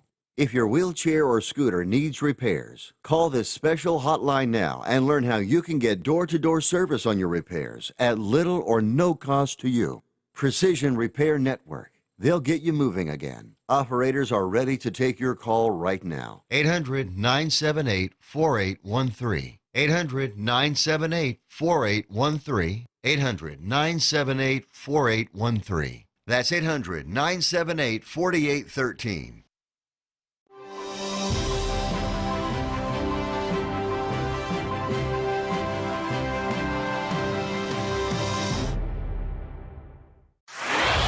Microphones hot. Satellite link established. Studio lights illuminated. Cameras rolling. Audio and video encoders firing ones and zeros.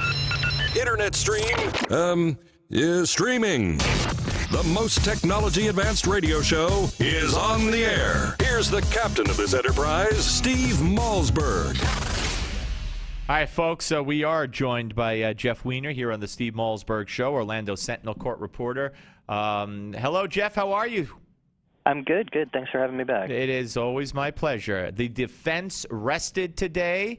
It was kind of a bizarre day. Talk a little bit. We only have about 4 minutes, but talk a little bit about the confrontation between the judge and the defense. She addressed George Zimmerman once in the afternoon, asked him if he was going to testify. The defense attorney, Don West, objected.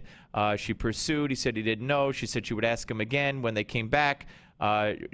Before they left, then she actually asked him, do you have any other witnesses you want the defense to call on your behalf, which was really bizarre. And then when he came back, of course, she asked him, and he said, well, I'm not going to testify. So talk a little bit about that. Do you have any other witnesses you want your lawyers to call? What was that about? Well, the tension has been building kind of between Judge Nelson and Donald West for a couple of days now. Last night, as court dragged on to, I think it was 10 p.m. when it finally recessed, they got into a bit of a spat about the introduction of evidence, also about starting court early the next day. She kind of stormed off while he was still talking to her. Then there was this moment today where she was trying to ask George Zimmerman if he had made his decision about whether or not he was going to testify.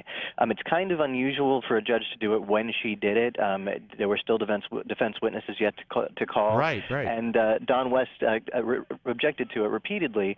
In my experience, judges handle this differently. It's not uncommon for a judge to judges often feel the need to confirm with a defendant that the decisions their attorneys are making are also their decisions and that they agree on them. She's done that without any controversy a few times in the trial about various things that the attorneys have agreed to. The odd thing was the timing and this kind of back and forth where West objects, she says overruled, he objects again, she says overruled more strongly, and basically tells him, listen, I'm talking to your client, and that's what's happening, whether you like it or not. I mean, I know they do ask, as she did later, do you want to testify and all that, which isn't that uncommon. You're saying the timing was, which I agree, but I don't think I've ever seen it done where the judge says, do you have any other witnesses you want your attorneys to call? That was bizarre. I've seen that done before. Yeah. I don't always see it done. I'm assuming that it's an issue of judicial discretion, because I'm pretty sure that I've seen it happen before. But yeah, she's indicated a few times throughout the trial. Obviously with a trial of this profile, especially, you're worried about appellate issues and things that could be claimed. If there was a conviction as to a potential claim of ineffective assistance of counsel or something along those lines. I think that's what she's looking out for. But she's definitely been aggressive and Don West has definitely pushed back, and there's been this real tension in the courtroom between them. Summarize in a minute the witnesses we saw today, ending with the father. Before that, the neighbor who had a house broken into while she was home with her child in the complex, and also the use of the dummy to demonstrate the attack. You got about a minute and a half. Go. Okay. Well, the first witness was Dennis Root. He's a former law enforcement veteran and trainer for law enforcement agencies. Basically, he testified in as many words, though he wasn't allowed to just come out and say it, that he believes George Zimmerman's use of force was reasonable, that he thinks that his account matches the facts of the case, and that he thinks that George Zimmerman didn't have any other option but to fire. During that testimony, we had that there's both lawyers mounting this, their word, mounting this dummy to kind of demonstrate their their theories variously of what could have happened between Trayvon Martin and George Zimmerman. The thing that stood out from that was that O'Mara kind of was able to underscore that there were a differing of opinions, but that supports reasonable doubt, which is something that plays in favor of the defense. Right, well, we're gonna finish. We're gonna run out of time here, so I just wanted to say they did finish with the father. They did rest their case. So next tomorrow, what do we have? Well, assuming there are any issues with the state's rebuttal witness, closing arguments start at 1. Wow. All right. Well, look, hopefully we'll be able to talk to you tomorrow, Jeff. Thank you very, very much. Sure. Thanks for having Jeff me. Weiner, Orlando Sentinel, ladies and gentlemen. Big show coming up tomorrow. Once again, we'll be on top of the Zimmerman case, and we'll be on top of all the breaking news, and hopefully some more of your phone calls at 855-777-9660 on the Steve Malzberg